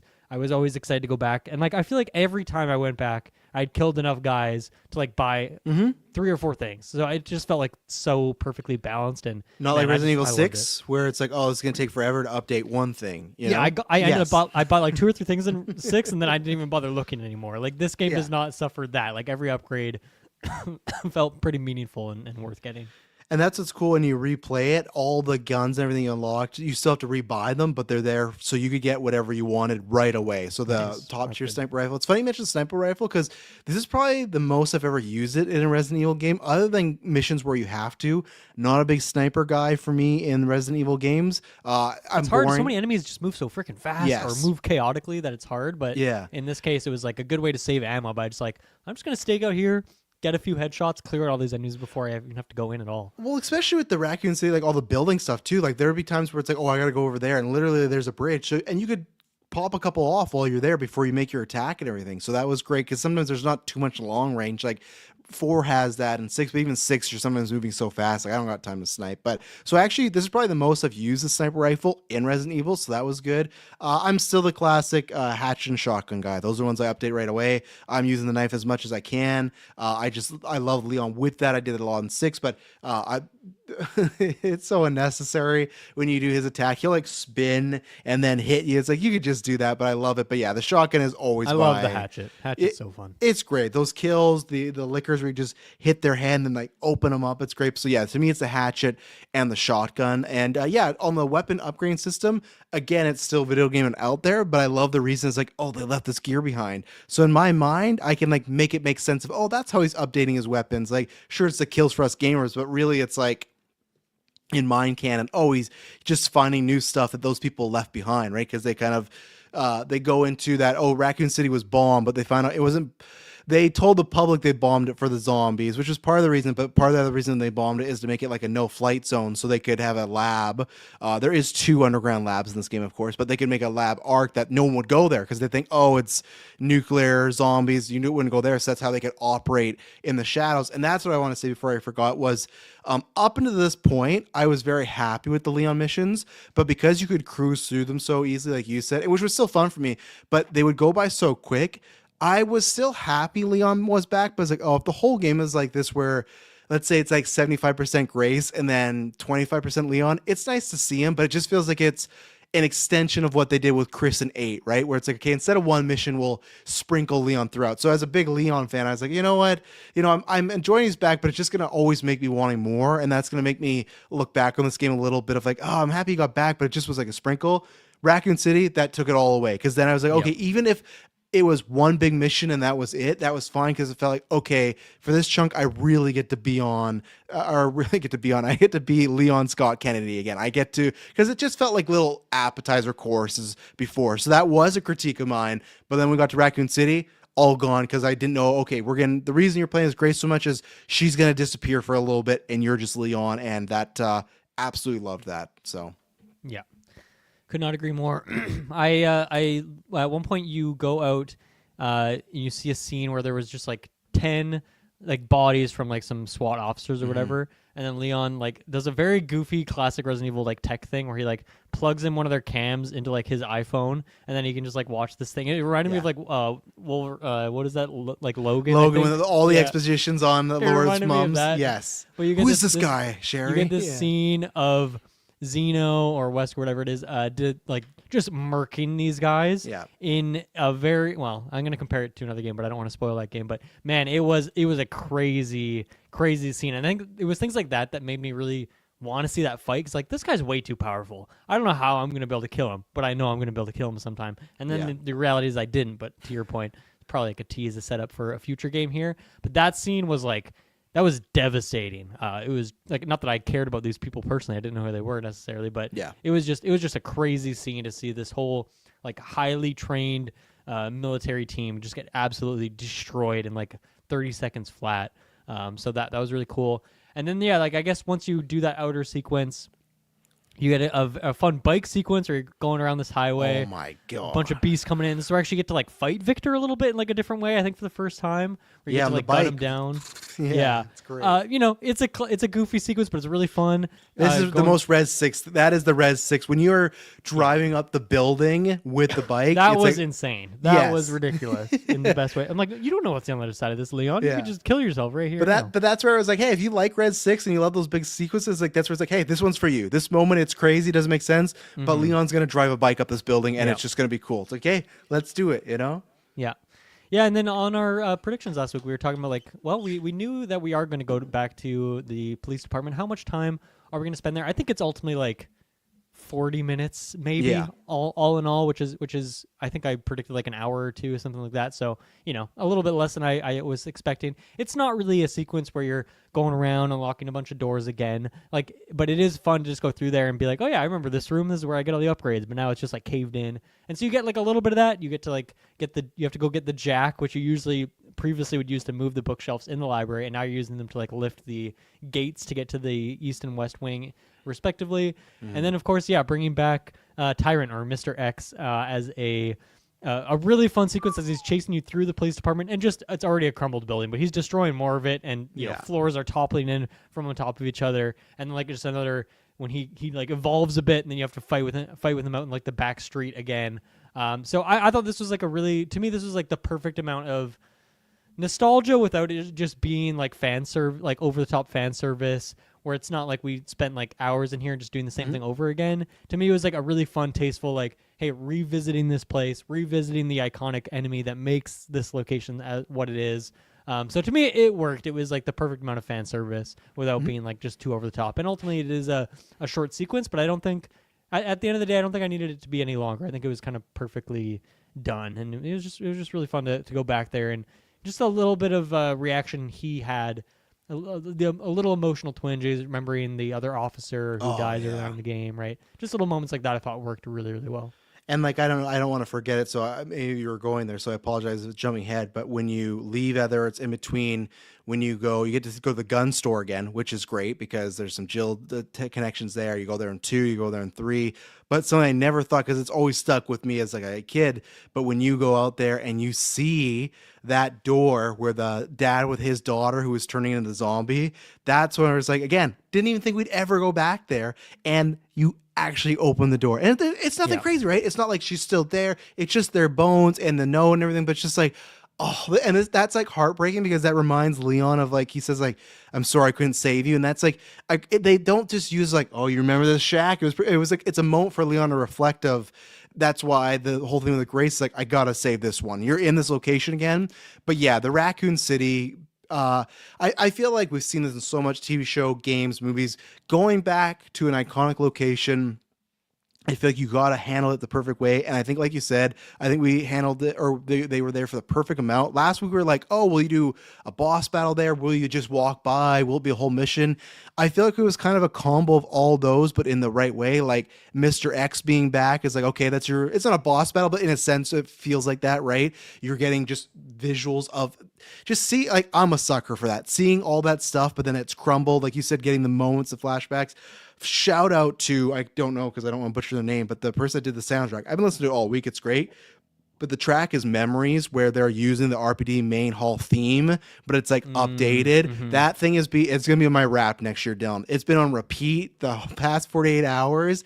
It's so good because it has like a great retro feel, but then updated. It feels like it's like exactly like RPD, where it's something that's burned and been twisted. And yeah, you get wet. And even then, even seeing Wesker in RPD, it's like, this is weird. Like, this is like, and then you got Mr. X back. I think Mr. X's boss battle was a little to be desired. I was just loving it, but it felt very easy. Just, he's gonna chuck cars at you and shoot them. I would have used a little bit more, but I was still so high on the other stuff. That's okay. So I think they nailed it. And even the fact of when you go to the right and there's that door, like the metal door, it says stay out. I'm like, oh, like most games when that happens, I feel like when you go back to locations, like, I'm not going to get to go in there. And you're going to get that open up. I was like, oh my God. Like they just do the things where in some games you go, oh, that would have been fun. They're like, make sure you do that. Make sure this door's open. And you don't have to see every location, but even if you see the room where it's rubble, or like the puzzles, when you look down, like, oh, I remember that puzzle. It was great. And even and this was great, like villain coaxing, when he came in and they had the sprawled welcome, like first, like welcome Leon, like the first day sign. And it was like pinned with instructions for him. It was like, that's some great, like James Bond villain stuff of just like, man, they nailed that. And what I want to say too with Raccoon City in this, they did it in a way where, and I don't think they would, but now I never ever need to return to that location. That literally feels like that's a pin on that, right? I've seen a lot of other people say because of this, they want like a in-between game where it's like, oh, you're in Raccoon City during the apocalypse before the bomb, you're on the streets all the time. I guess you could. It's a popular location, but this just felt like the perfect just check mark of, and I don't think this was ever the plan. I don't think it's like they were going to take a 17-year break and one day, oh, we're going to go back there. It's just like, hey, we haven't done this. We got Leon back. Let's go back there. And it made sense story-wise with the bombing and hiding everything. So this felt like, you know what? I'm perfectly set on Raccoon City and RPD. They used it the right amount of nostalgia, and I feel like we've checked it off, and I never got to go back there again. It feels like it felt like that got a full character arc too, right? Yeah. Which also, though, I will say, we'll wait till we get to the end. This whole sequence did make me feel like Leon was dying, because I thought there were so many. I was starting to wonder near the end of the game if we were actually going there. It felt like in a character in video games or movies that are going to go on for multiple arcs, this felt like, hey, we're going to do every Leon arc in this game. So then when he's gone, you won't be like, oh, I wish they did this. So I was convinced, which we'll talk about because there's multiple things you could do, but I was like, I actually think he's going. Where when I started this game, like, nah, he'll make it to 10 or 11, whatever. I was like, oh no, they've brought him home, and he's like, I gotta save her, I gotta do better this time. And he's doing so many like one-liners that are, you know, oh man, it's over for this guy. Yeah. But you know, we'll get there. So yeah, perfect. Some good little tasteful jokes. Like you at one point you can like interact with one of the puzzles, and it's like, this was a weird puzzle. Yeah. And it's like, yeah. A lot of these puzzles are very strange when you really stop and think about, like, someone, an architect built this, I guess, in the world of Raccoon City. This is very strange. Yeah. But that's just the nature of the game. I guess we can go from there then to the orphanage, which is kind of like we kind of jump to a Grace-ish section here after all this Raccoon City stuff. To me, this was like maybe the single weakest part of the game, and thankfully it's not that long. Like I think it's like maybe 20 minutes the whole way through. I think it started out good and creepy kids being creepy. Kids are always creepy in movies and stuff. To me, like that always freaks me out when there's like a possessed child or something like that. And you know, that isn't a location we've been to before. Resident Evil 2, obviously this is it is 2, right? With Sherry, right? That's all in 2, right? Because that's with Claire. I was trying to think if that blended with 3 at all, but yeah, like the orphanage there, and Sherry being like the guy in the chair in this game. So interesting, another kind of connection with that game there. But yeah, you go to the orphanage here, and I don't know. I guess this is like a very classic stealth sequence. Like you don't have an inventory or anything, right? It's just very scripted sequences. The one part that I found kind of annoying is like after you go downstairs, a couple of the creepy kids go into like the hallway. Then you have to follow in the hallway, and you're supposed to like wait for one of them to, I guess, turn around and see you, and then you have to run away and like hide under a table, and then they don't follow you out. They just like go another way, and then you have to go back in that hallway and follow them through. I did it like 4 times. I was like, I don't know what I'm supposed to do here. I was hiding in different corners. I could sneak past one of them, then I couldn't outrun them. I'm like, I don't know what I had to do. So that was like one of the few times I had to look up a walkthrough to like, how am I supposed to get past this freaking hallway? So, and then it was annoying because then like you have to watch a whole scripted sequence that's like 2 or 3 minutes long every time you want to try it again. So I was like, this is kind of annoying. Yeah. So, and there isn't really anything interesting that goes on. There's a couple of kind of creepy moments. One where you're hiding behind some boxes and like one of the kids is like by a light, so there's a big shadow. It's kind of freaky, I guess. But overall, this is kind of the dud of the game for me, if there is one. But again, pretty short, so I wasn't too bothered by it. And it did break the pacing up after we've just spent like, a good 4 or 5 hours of Leon doing badass stuff. It was a good like pacing break, I suppose. But yeah, I don't know. Did you? I'm guessing you didn't. I think I just got a little unlucky with that one room as well. But what did you think of that sequence? Yeah, I don't. I think it was just clunky. I think I get what they're going for because the chunk and the girl sometimes work like that, where if they see you and then you take enough corners, they kind of turn around. So I think they're trying to be like, hey, remember when you did that with Chunk? That's what you're doing with these girls, right? Like, but I don't think it was the clearest because Chunk, you have time to play that and learn that, where you can tell this is like a cutscene play story sort of thing. I agree with you. I think this is the lowest point of the game. I didn't dislike it, but I would have probably just chopped it in half and just put all that stuff just very close together, because I also don't think you learned anything like. And like, I'm not as nostalgic for that location. Me either. And I also just think that like it didn't reveal, okay, they're experimenting on kids. It's like, duh. It's like there you see multiple things. Like you would just think of that already in Resident Evil, but you at that point already see, like, I can't remember what's his name. It's like the main guy, it's Stevenson or Jack, whatever the main scientist who eventually has like a change of heart. He's the one that gives Grace up to Mrs. Ashcroft. But like you see multiple photos and things about him around kids, so it's like I don't know what they're trying to do. Like, I felt like this was supposed to be something that was a big revelation, so it wasn't, and then the gameplay wasn't that fun. So it's something that I'm not looking forward to on the replays. But it is what it is. Luckily, like I said, it wasn't too long, but still, I would have just cut in half a little bit, make it more cutscene-y, maybe make just a slice of that you play, and that's about it. But I like the one little part when you're in like the creepy chapel underneath the main orphanage there. With the coffins, climbing on some coffins. Yeah, I like that sequence. That worked for me. Yeah. And I guess from there, that kind of leads us into Ark, the classic Resident Evil big science facility. Then there's also like some sequences that get you down there where you got to fight some giant vines and like flower heads and things like that, which that's a fun sequence as well. I really liked this is the final section of the game. And as I mentioned, I feel like it is that kind of crescendo moment of bringing the characters together. A couple points where they're actually literally in the same place walking around with each other, and then they kind of split off and like, okay, Claire's got to go, or I always mix the names up. Grace has got to go do this section to open up this area so that Leon can go through, do this section, and then they kind of alternate back and forth there in a way that I thought was really well done. And to me, it's like, it is a pretty classic Resident Evil location. A lot of the games end with like a big science facility underground. It's always very white and sterile in its design, but I think they did that here. But it also is kind of different. Like, there is some really weird architecture. It almost makes it more sci-fi and like a space base or something. They're really weird, like models. Like, there's like these, at one point there's like skeletons, and then the skeletons like forming into like it's like an evolution of another sort of body. Thing. Yeah, and it's just art on the wall or like modeled statue, whatever. But it's really weird, really unsettling. I found that it wasn't really a very believable location. Like, I feel like it didn't have any logistics of like an actual place that any human would ever be in. Like, I don't know if there's like even like a bathroom or something in there. It feels like very otherworldly. But it was built in like mid-90s as well too. Yeah, so it's a very strange location. But in terms of the gameplay of it, I quite liked it. I almost wish it was a bit longer, but I think I just want every part of this game other than the orphanage to be longer because I just loved it so much.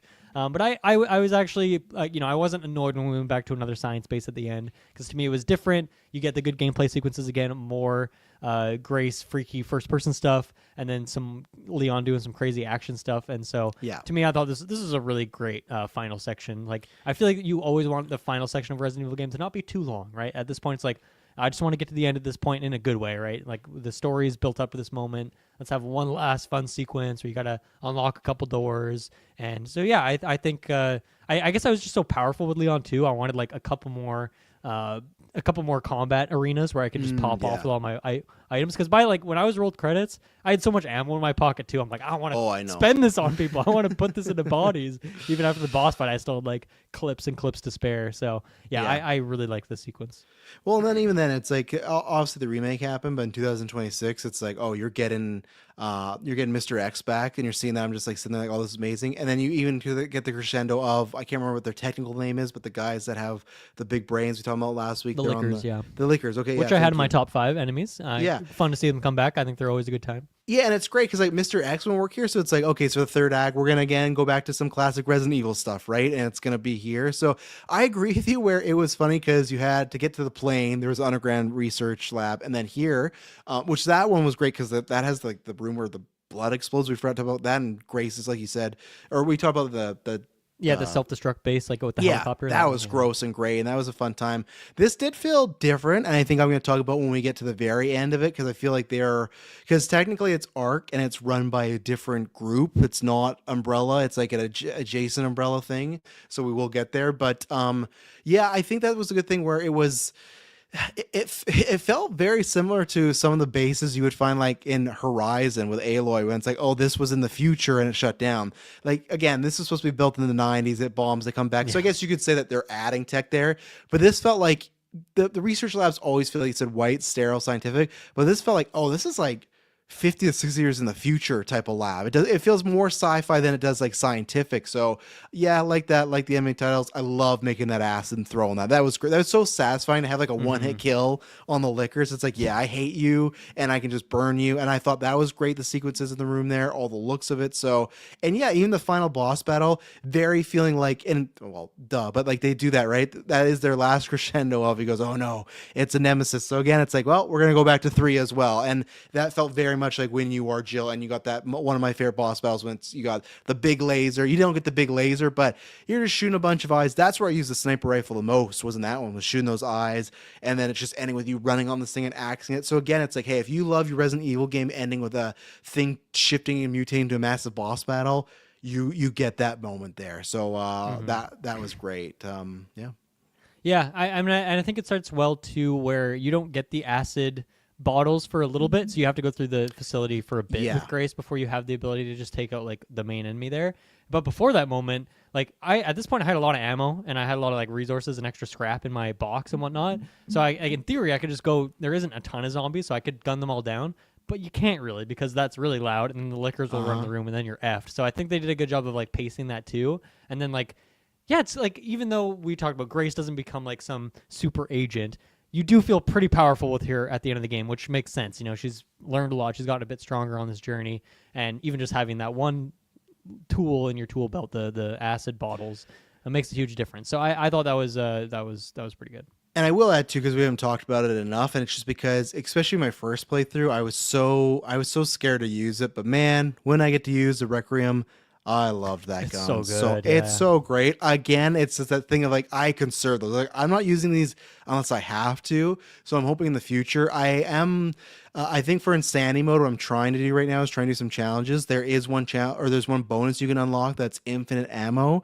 So if I can get that, and if that applies to the Requiem, man, I'm gonna be having a fun. I'm gonna say that for Insanity, and I'm gonna go ham on the thing. I cannot wait to have unlimited bullets with the Requiem and just play the whole game. Infinite ammo plus RPG, the classic like Resident Evil moment, I think. Yeah, so I'm gonna wait, because I think if what I'm trying to do right now is I'm trying to do the speed demon run. So before we get to the very end, my playthrough right now is I played like you on standard modern, and now I'm doing standard classic. And the 3 ones I'm trying to get are, don't use the blood connector, or whatever it's called, right? It's blood collector. Blood collector. You can't use that. Okay. Can't use any herbs or anything like that. And you got to finish under 4 hours. No healing at all? No healing at all. Holy shit. So yeah, and then under 4 hours. I, like a fool, was trying to do that on standard classic. I'm in the basement right now. I didn't give up, but then when I was looking at other people, they've done of the care center, like the care center, yeah. Okay. And I was looking at this. I'm like, has anyone else done this on classic? I'm sure someone will, to challenge and stuff. But so far, and I'm pretty proud of myself of getting that far. It's a lot of replaying. Like, to get the heart in there, I had to replay that today, probably for about 2 hours, Dylan, of getting just from the care center main hall. Like, if you reload a save. Like, do you know what I mean? Like, is it? Yep. I guess is the timer. Like, if you play through a sequence and then you're like, ah, fuck, I didn't do very good there. Can you like reload a save and like still go for that? Okay. Yeah, so it only goes through you can kind of stitch the run together. That's yeah, but the health is, especially because I'm using no herbs, that's bad. And it takes one, and they're doing the ink saves like old school. So it's I did see the ink ribbon thing. Yeah. So that's where, if I could say all the time, great, but you have to think about. So then I looked on Steam page, I looked on Reddit. Everybody has done these things, just did on the casual. And I just didn't really want to play casual. But the thing is, my mind, what I'm telling myself, so right now I have a save that is the standard classic. I'll go back that one day. I started a what is it, casual. Yeah. I'm just going to run through it as fast as possible, because if I do all these three things, I'll get the infinite ammo or anything, and then I'm going to go do Insanity. Okay. So that's my plan right now. Have you started Insanity yet, or is that... No, I'm going to wait till I get that infinite ammo. I'm very curious to hear what that is like. I've heard it's just a lot more, it's both durability and there's more monsters and locations, which is already like, yikes. Sense, but I guess that's why I want that ammo, because like I usually don't play like that, but like I'm like you, where I want a mode where I can just go in Leon now and do like even wreck shop now, you know? So yeah, I'm gonna blow through the casual, get that, and then I will also know a bit more, and I'm hoping I can do under 2 hours, because from the in standard classic, I got to the basement like 156, and I feel like I was trailing a little behind people, but then I looked and everyone was doing casual, so I was like, okay, so maybe one day as a challenge I'm going to return back to that save file. Yes. But I want to just get those other bonuses. So yeah, and I'm excited for Insanity. I'm going to be all over that, so I will report back when I get there on another future side quest or whatnot. So yeah, a couple other, I guess, moments from that sequence. One, you have a fight with a soldier who like never takes off his mask, but he comes in the room and he's like, "Oh, Leon Kennedy, I've been waiting to fight you," which to me felt like very Metal Gear Solid. One, and just like even like the way that character was voice acted, but then also this weird fight where it's a soldier who can kind of teleport around, who like makes it so it's very smoky in there. So very Metal Gear, which was fun. Loved it. I went full knife too. I didn't even pull guns. I'm like, no, you want to go mono? The guns, we're doing this. It's hard to know if they were doing much. Like the SMG would work, but everything else was like too slow. He would just like dodge it. And I love randomly they're just like, you can get this knife, which I didn't see, but I've seen a clip that you can parry RPGs with the knife. Holy shit. Yeah. So at one point in the villain, when he shot it, I saw a clip. Yeah. He was parry. I'm like, oh my goodness. I know it's so funny. I sold that knife because the stats with my hatchet when it was upgraded, the hatchet was more powerful, but then I learned that's the good thing about the Mortal Blade is the parry on better it. Parrying. So now I'm going to buy, you can buy that to carry into the next games. I haven't bought it yet, but you can buy it. So again, I always mention I'm historically terrible at parrying in games. That timing never works, but in this game it actually, again, I could parry in this game like pretty consistently, which felt good. So either it probably just means it has a really huge window where you can get it correctly, but even with like the default axe or whatever, that was working for me pretty well. What did you do? There's a sequence with Leon, I think it's like the very last sequence before you go into like the boss fight and stuff, where you're like you've kind of gone through the facility for the most part, now you're leaving and you have to like go through this one door and you go into a room and there's quite literally like 12 lickers in this one room. Do you remember that? Like sequence? I killed them all. Did you? Yeah. How did you do it? Because like, what was your strategy there to take them all out? So what I did is I shot, because they had I'm not sure if they were there before, but they had the 2 tanks there, like the red blow up tanks. Did you see those in the corners? There were a couple of those. Yeah, but they were on the roof and stuff, right? And like the explosive barrels you got to get them down. They're on the roof. So what I did, I sniper shot one, that fell, and then a few other fell down. I threw a grenade just to buy me some time. Nice. Ran over, threw one tank, that got it, went through the other, and then took the rest of a shotgun. So that's what I did, is got them on the ground, and then tank, and then I could pick them off kind of one by one. Very but nice. I thought about running, but I was like, no, I'm ready for this. But yeah, the tanks are your friends in that level right there. So, but it was horrific when that opened. It's like, oh my god, that's smart. I should have maybe waited to see. I feel like I didn't have a save super recently, so I was like, okay, I don't know if I can test this out. So I was like, I don't know if I'm gonna be able to use these barrels because they're on the roof. So I just like shot one in the head with a sniper, and then I backed out to the hallway, got to the very end of the hallway, and I'm like, okay, I'm going to take out a bunch of them here, and then when they get to like 75% close to me, then I'll run down the next hallway, turn around, take out as many as I can. And I had to do that like 4 times. I was like all the way down like that. I was pretty much at like the end of the rope of like where I could not run backwards anymore, and then like just barely took out the last couple with a nice place shotgun blast. So that was freaking intense. It's like 12 lickers, really? Yeah, it was great. It was perfect. It was great. You also like there's a weird mechanic there where like Leon is like almost dying, so like every once in a while he'll just like cough and stuff, but it didn't seem to ever happen. Like it seemed like it was scripted. Like it would never happen. Like it happened once when there was an enemy, but it was like literally one enemy. So I was like, okay, I can have a and it's an easy T-virus zombie. It's not like a lick or anything. So it was that was weird. I don't know if that added much to that sequence, but it is what it is. Yeah, I think it was funny that because like I was convinced like he's biting it, so I thought they're just like they're like giving him a big send off. Like, no, you're gonna play with him as he dies. So I thought, okay, you guys saw Red Dead Redemption 2. You want to recreate Arthur? I get it. So and then the final boss fight with Victor, much like Heisenberg or Lady D from Village. Like you fight him in a fight, and then he transforms into like this huge beastly monster, and you fight him again, which we've again seen many times in the series. I thought both phases were fun. I had a good time with that boss fight. It was quite good. It took me 2 tries. I think I did die. I think I got like cornered when he does like his like thunderbolt dash thing. I was like, I can't run away from this. I'm like in a corner. So, but yeah, it was really fun. I liked that. What did you think of? And I'm assuming by what I've talked about, I think you obviously went that route. Well, I guess you did because you played it. Yeah, they gave you the choice to release Ellipsis or destroy Ellipsis. Why did you pick the release it? I felt like, to me, that felt like the naive thing to do, and I felt like Grace was very naive, and so to me, it felt like what she would do. I think. Okay, so there's 2 reasons. One, I felt like it would be the less popular option, and I kind of wanted to pick that just to see what it was, and I was hoping you'd maybe pick the other one. No, the reason I didn't. So there's 2 things in my mind. My mind hovered over destroy for a good. Dylan, I sat there for 5 minutes. I'm not kidding. Because I've had a couple of those moments in games. Yeah. Because there's one thing where it was I destroy it, I feel like it's literally a 1 life for a million scenario, right? I feel like that's where I'm sacrificing myself and Leon, and we're going to save the world, right? But then there's 2 things as far as why I picked release it. One, I remember when they showed that Alyssa flashback, the news, and he talked about how he regretted his decision. I'm forgetting his name. I'm so mad. I'll have to look it up. But one of the creators of Umbrella and the Virus, he talked about near the end how he regretted his decision, and it came out this was the last thing he worked on, right? So I thought maybe there's a chance this is a cure, which it ended up being. But honestly, Dylan, the reason I did it is I thought this was the better option, that Leon would maybe survive. And that's why in my heart, that's why I did it. And I was because I wasn't going to play it I wasn't going to wait till after. Do you know what happens if you pick the other option? No, I haven't I forgot to look it up actually. Do you want to know? Yeah, of course. Leon fucking dies. He dies. Okay. Wesker kills him. He kills him. Now, I guess I looked and they've said that the canon ending is the release the ellipsis, but I was like, and that's crazy. That's awesome. I love it. And that's why for me, I thought, oh, who knows? Like he's gonna survive no matter what. So I felt so good, Dylan, when I pulled up that scene and watched it. It was a kill.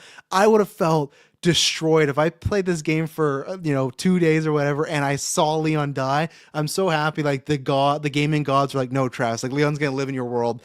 Like I was, because I feel like even though that's the canon ending, my mind would always go to the first ending I played with, right? It'd be like, well, I screwed up or got the wrong. Grace survives. They destroy. Wesker dies. Gideon dies, or Wesker like falls into flame. So it's like very like he's alive. But yeah, as Grace, you get out and Chris's SWAT team and everything come down and they collect you. But you don't get Emily back. You don't have to get the Emily little girl back. Leon sacrifices himself. He has some heroic line of like he looks at Grace. He's like, something about I can't save everybody, but at least I could save you. And then he lets her go, and she says so. But yeah, they killed Leon Kennedy in the bad ending. So I was so happy that didn't happen to me because I would have been shook. But yeah, that's why. But I did feel good because I remember there's just a couple hints of him feeling regretful about the T-virus. I'm like, you know what?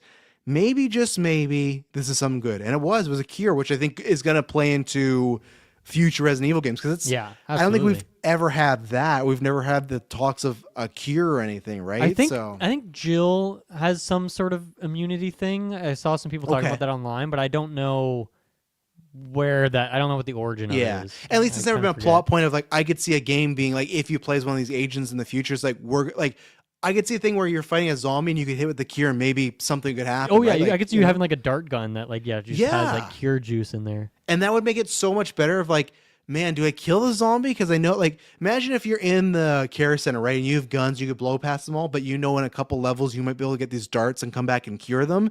That would make killing them, like, even worse if you know, because if they could bring back Emily... I almost kind of feel like that breaks the game a little bit, though, to some extent. I guess it you could does, always just continue killing them, but like it feels like you're just murking like innocent people. Then maybe you just make that like a final mission then or something like that. Like maybe a mission of the game where the past zombies you had to kill, but in this slice of the game it's like it's kind of up to you. It's quite the Pandora's box thing though for them to open. Like we'll have to see, like they kind of always have to acknowledge that now for future games, and like how do they want that to work? So we'll see. Yeah. I guess they could just say it gets destroyed, or they could never find out how to make more. Wesker got it. Yeah, I hope not. I don't think so. I think we're going to some places, but you kill them, and then we get the ending there. So I guess the thing with I was about to say Grace, and kind of her being the genesis of this, and like Emily and other characters being kind of clones created from her. I feel like that to me, it was pretty telegraphed. Like I didn't come as like a big twist. Yeah. I mean, they hint at it like several times before it happens too, and even just like the visuals of the character and the hair. They should have made Emily bald, in my opinion, because then that wouldn't have been such a big giveaway. Because they had those other kids that were bald in the orphanage, right?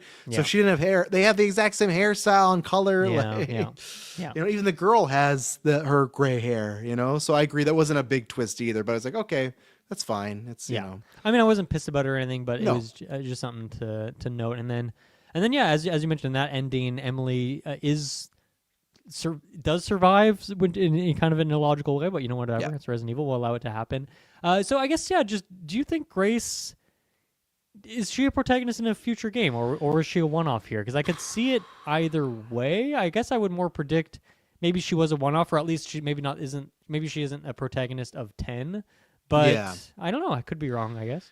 I think honestly, this is a character I'd be fine revisiting. She is a reporter. So I feel like, in my opinion, if we ever revisited her specifically, it could be a side character that says something. Now, this is easily going to be, I think, the highest selling Resident Evil game. I think this is going to pass all the other ones, like the records the player count is doing right now. Yeah, they went ham on marketing, so I could see that happening. And it's great game as well. And it's reviewing well, right? Like next to Expedition 33, and Corey in the House is the best user rating all time Metacritic. So Corey House. I feel like this is a game that's not going to go on sales as quick as the other ones, in my opinion. I think they're going to be like, you know what, let's ride that hype for a little bit and get that money. So I feel that this is going to sell well. So there's always that option, right? Of Grace is one of the faces of now maybe the best selling Res game, right? So you have that. But I feel like it's more of a, you have a mission and Grace is there, or she's giving you information. Like, I could see her being a character in the world. I could also be I could be completely fine if you never see her again and she just gets a happy ending and she's raising this daughter, right? Yeah. It feels like that's a 1-1. Well, my pitch is, though, in the future, if you were to revisit them, is in the future you play as Emily, because then you could recreate the Grace. Because even if you play as Grace now, she wouldn't be as scared as when you got her in this game, right? But Emily, who now can see, she didn't see any of that stuff that happened. Her eyesight was fixed. So that's my pitch, is that if they ever revisit the Ashcrofts, it's Emily a little aged up, and you can go through the scared, what's going on, and the mom could be involved. So I think we could revisit them, but I don't think you have to. So that's a good theory. I like that. And I like just the connection between those two things as well, where Grace was given to her mother. I forget that character's name. What was Alyssa Ashcroft. Yeah, Alyssa. Yeah. And it's kind of like a similar situation with her taking on Emily too. Like taking in this experiment and then like raising it as an actual human, like it kind of deserves to be, is pretty nice. And I like that they kind of both had that in the bloodline. I guess they're kind of going down that road, so that's cool. And again, we talked about it a little bit before, because I think we talked about, is she going to find her mom? Is her mom missing? That's why I love that this little not little, but a spin-off game that really had nothing to do with the main character's main continuity. They made like Alicia Ashcroft this vital part to like uncover this conspiracy. Like she had all the documents, she had everything, she got killed, and her daughter reported on it, right? So that's where it's great. It's like if whatever that game was, Alicia Ashcroft was the main protagonist, if that was your game, they just like validate. It's like an end game when they went back to Thor Dark World. It's like, hey, Taylor, you love Thor Dark World? This is a big piece. Alicia Ashcroft is now a big piece, because I'm not sure at the end, did you read like the Grace report or everything or anything like that? Yeah. It's like, that's so cool. It's like, I think they did a fantastic way to condense like the decades of Resident Evil into this like, it feels like one cohesive story, even though many times it has not felt like that at all. Yeah, they leave some details out here. Absolutely, right? But that's where this definitely did feel almost like we talked about with 7. This feels like if 7 was a reboot for the whole franchise, to me this was a reboot for the original games of like, okay, or again reimagining of like, we want to get back there. We realize we went too crazy, but we want like almost a through line of, even with 4, as much as I love 4, it's just Leon doing his own thing, right? It's nothing to do with, I feel like they want to get back to, and that's where it's like, okay, it's going to be no longer Umbrella. It's Ark now. That's the bad guy. And that's where I was going to say, because we didn't talk about where, of course, when they get rescued, who rescued them? Who sent all these soldiers? Fucking Chris Redfield. He is now their Nick Fury of this universe. He was in 7. He's in 8. He's in 9.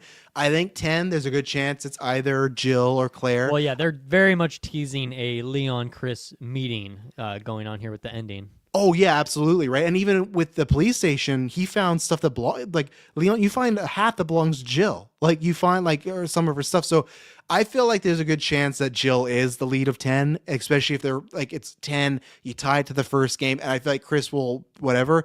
What happened, and I didn't pick up this at all because, you know, I don't remember that much, but when you read Grace's report and they mention a few things throughout this game, they talk about this group about the connections. And in Grace's report, they specifically say, not much is known about the connections. I feel like the connections is going to be their Hydra. It's going to be whatever it is, this group. Because when I was reading up on them, they actually introduced them in 7, this like mysterious group that's like doing all these experiments and doing stuff. And they established in this game that Umbrella went in bankruptcy, and they did that on purpose, and they released all this stuff about the owner and Umbrella so they could buy all their assets kind of hidden. So I feel like the connections are going to be the new Umbrella.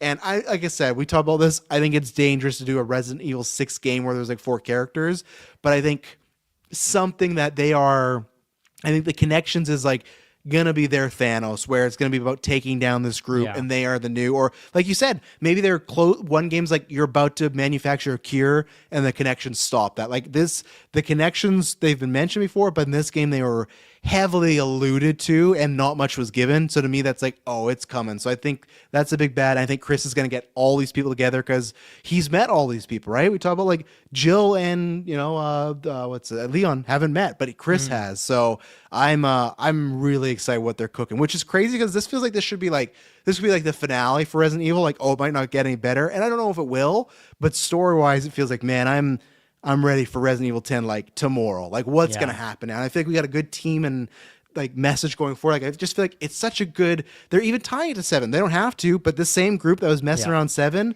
is now messing around with Leon. Like it feels like it's taking all the lessons from the whole series and not just the original games, but like also the remakes. It's tying quite the bow on everything. But then also, just the ending is chock full of like, here's what we could do next, and you know that they are going to do it because these games are selling really well. I imagine we'll get a DLC for this game as well because they've been doing that recently a lot. Could even be this year because I think that happened with Resi 4 where that game came out and then it came out in like the spring and then that September I think is when the Ada DLC dropped. So maybe we'll get even more this year. That's maybe too hopeful, but you know, maybe next year at the very latest is a pretty exciting thought. I could even see them, not to be cheesy, but they are a business. I could see them being like, because it's selling so well, let's wait till next year. You know, because I feel like, especially like, or just like gun it for for 10. I guess they could go that road instead if they want. Yeah, they too, and I guess too. We also don't know with a release schedule. You're right, it could be this year. We don't know how early or late if the Code Veronica remake is coming out next year. Yeah, true. Yeah, which sounds like, and let's say that's like this. Let's say it's like February, March. It might be, hey, let's get the Res DLC out sooner rather than later because we don't want to overstomp with that. But this game's gonna get, I think, tons of play at the Game Awards. I don't know if it's gonna win Game of the Year or stuff like that, but it's for sure gonna be nominated. It's gonna be, I think it's gonna win a lot of that, like whether it's best action, like something like that. Like it'll win one of those side categories. If GTA gets delayed, then I feel really good for this game's chances actually because I think it ticks a lot of boxes off and with the critical score and the user score. But I think it's one of these things that at least the Game Awards, it's gonna be one of the most nominated. It's a very Game Awardsy type of game. Absolutely. As well. And that's where you can kind of like, even if it's like a mini sale, like, oh, it's on for $10, $15, like go pick it up now. I do think they will price it correctly. But I think when you got a game that's doing this well, like it's fine to keep it at a higher rate because this means we can get more of these, right? And if they're made of this quality, I don't mind it, you know? So yeah, and based off what this game is and where it leaves off with our characters, I think my prediction would be that the DLC would be a different character that you play as, which is also a thing that they seem to do with their DLCs. So it maybe is a bit of an easy prediction. But I don't know. I feel like I don't know what Grace would be doing. You know, like again, you could check in on her. We could get something, but I don't know. I feel like it would be something a bit different. Like maybe it's like Chris's perspective on some of the things. I don't know. Yeah, Could see something it like could. that. Yeah, I've been trying to think. Like, there's no one else really. You were right because well, I think I said you were right, but you were the one that said it. No Ada Wong at all in this. When the people were coming from the roof, I actually thought it was her making the save. I was like, that's Ada. Yeah, and I thought it was going to be the reveal that grappling, hooking around. So yeah, and I thought that was going to be the reveal that she's like now working with Chris, or she's like really on the good guy's side. That didn't happen. So I also did that before. They wouldn't do it here. So I don't know yet. Like I don't have a clear vision. I think, like you said, the easy one could just be, hey, what's Chris up to? Because that's always an easy one. He's tied to stuff. But I would like it not to be someone else. And heck, if they even just say it's even just something more Leon, like the way you wanted Dylan, where you're like, oh, I wish I had more levels, just Leon going crazy. Even if it was just something like that, where it's like we're just gonna have Leon go nutso. And Resident Evil 2 had like, I forget if it was DLC or if it was base game, but they just had like some challenge mission things that were like one-off little stories that like, I think it was like free DLC. I think that's what it was. Yeah, so maybe they could do something like that as well. Yeah. Like just like here's some little what if scenarios rather than like a full one character story DLC thing. Yeah, I think that could work pretty well with what the structure of this game is. You could throw another Grace sequence in there, something like that as well. I guess maybe they could do it that way. I agree, and I can't wait to see whatever it is. I'm excited. So. Yeah, the last thing I wanted to mention is I didn't catch this myself, but you know the sleuths of Reddit did that. At the very end of the game, when Leon takes his glove off, he has a wedding ring on. Apparently, does he? Yeah. What? How did I not? Oh my god! So that obviously opens up a can of worms of well, who is it? Who is he married to? Wow, yeah, and honestly, too, Leon and Ada are the type of people that would have got married and divorced very quickly. You know, like they could be together or they could just be done because you know they can't handle each other. But oh man. That's great. Oh, yeah. that's. Oh, I mean, apparently Sherry has one too. So I don't know if that's like just hinting at them being married, I guess. But like, I don't know. That wasn't marriageable enough for me. Like, if they reveal it didn't feel like that. No, it felt very much felt like guy in the chair, a guy on mission. Yeah, like I'm not saying I would have been opposed to it, but it felt like in this game would be the time you kind of are a bit more emotional if your husband's dying on the phone here when he's like, Sherry just felt like a concerned friend, not like love my life thing. But oh, that is interesting. That's great. We'll see what happens there. But anything we haven't talked about yet here? We'll get some updates from you with your other playthroughs and your speed runs, your insanity mode, and all that. But anything else for today? No, I got till Thursday because Thursday GM mode comes out, so I'm playing as much res as possible because that's going to take me away. I mean, you are doing a speed run, so in theory, it should be pretty quick. I'm going to at least do that, and then my idea is place the GM mode. And then when I come back, I'm going to do insanity and just take. I'm really going to take. I took my time already, but I'm going to take my time even more with this one. And I think we hit on everything. I know we talked about, but I think it was just again another full circle moment. We talked about the chainsaw, but it is funny, like Leon doing a backflip over that chainsaw and for such a meme in like a moment, and like the chainsaw man thing, and in the sense, like, no, he's gonna actually use a chainsaw now. So it's like again, just you can tell multiple games like this already, especially with the remakes, but with this one in particular, it did really feel like the people working on this do very cherish or love, or maybe they're just very smart and the people love this. Either way, whatever it is, it's little stuff like that are mini full circle things that you go as a fan, as a longtime fan, or people that are playing all these games and you get to see them all together. It feels earned and it feels like okay, they do care about what's happening and they're at least taking their time. But no, that's all my notes. So. Do you want to drop a number on this? Oh, everyone knows what I'm doing. It's a 10. It's a 10. I agree with you. Yeah, I agree if there's stuff like the orphanage or there's another portion we talked about, or even for me, like the Mr. X final boss. I was like that I would have used a little bit more there, a little bit more of an epicness, especially bringing them back now. I feel like they almost should have upped the ante a bit, but it's that thing I always talk about before where no game, TV show, movie, if they're out there, sure, there's a finite of them, but none of them are perfect. For me, it's just the game gave me so many highs that I could not give it anything but that. So yeah, I gotta go there. Like I said, this is a top 10 game for me. And like I said, I'd have it at 10 now, but I could see if I re-rank that list like top 5. Like I'm excited to replay this. This gave everything, and obviously I'm gonna be hyped for 10 and everything now. But I don't want to be greedy and if this is like the best the series gets. But again, we kind of sit like for you on the side, but even for myself, like I didn't think it was gonna pass 2 and 4. You know, I thought maybe 7, but like even then, it's like it's great when a series can keep doing that. And now they also have the challenge now if you can't like replicate this, because I feel like this is a very, like I said, Blade Runner 2049, Force Awakens type of, it kind of all comes together in this perfect bow. you can't do that every time, right? You can never always like, you can't have another, oh, here's a Raccoon City section. It's like you did that now. So that's where it's like, that's exciting me now, where you can do some nostalgia, of course, but you do also have to create and bring new things to the franchise. But the good thing is, I think there was enough new in here that I still felt good about that. Okay, we went Raccoon and we did the care center. There was some kind of plays on old stuff, but there's enough new stuff in here. And this to me was just the perfect way I could say it. Is it's a love letter to this franchise, and I'm very happy we did this journey. And when I asked you again this game, you said yes, because if you didn't say yes, who knows? But I was on the fence at one point, which is crazy now, considering how great this game is. I can't believe I was on the fence. So I'm happy we both kind of coaxed each other into getting these and playing 6 and some stuff, because I couldn't even imagine. Like, sure, you see the reviews, oh, that's good, the game's reviewing well, but I feel like it's something you don't understand until you really get your hands on it and the experience. And I'm happy to be back in love with Res. We did that on the rankings, but we talked about, for me, it's like, loved it as childhood, fell in love with it, and now it's like the franchise I'm most invested in right now, which is crazy to think about, where I was like a year ago of like, yeah, I'll get to Resident at some point, but again, shout out to the marketing and all that too. They did a good job of selling me on this, and the devs saying the right thing and showing the right thing, and just enough nostalgia and new. So shout out just everybody at Capcom. They did a great thing here. So I can't wait for the future. So yeah, no, I agree. It's, what a great time this was. I feel like I don't think about games on a 10-point rating anymore, because very rarely do we do these reviews. I think of it more on the 5-star rating, because I'm on Backloggd all day long. I think I'm going to give this either a 4.5 or a 5 on the out of 5, of course, on the Backloggd rating. I could dock a couple points for the sections that weren't quite as strong, but honestly, those are such small parts of the game that I don't think it's like a big detractor or anything like that. And for the most part, this is just like, it's just some of the best Resident Evil's ever been, and it's just the best parts of various games in the series.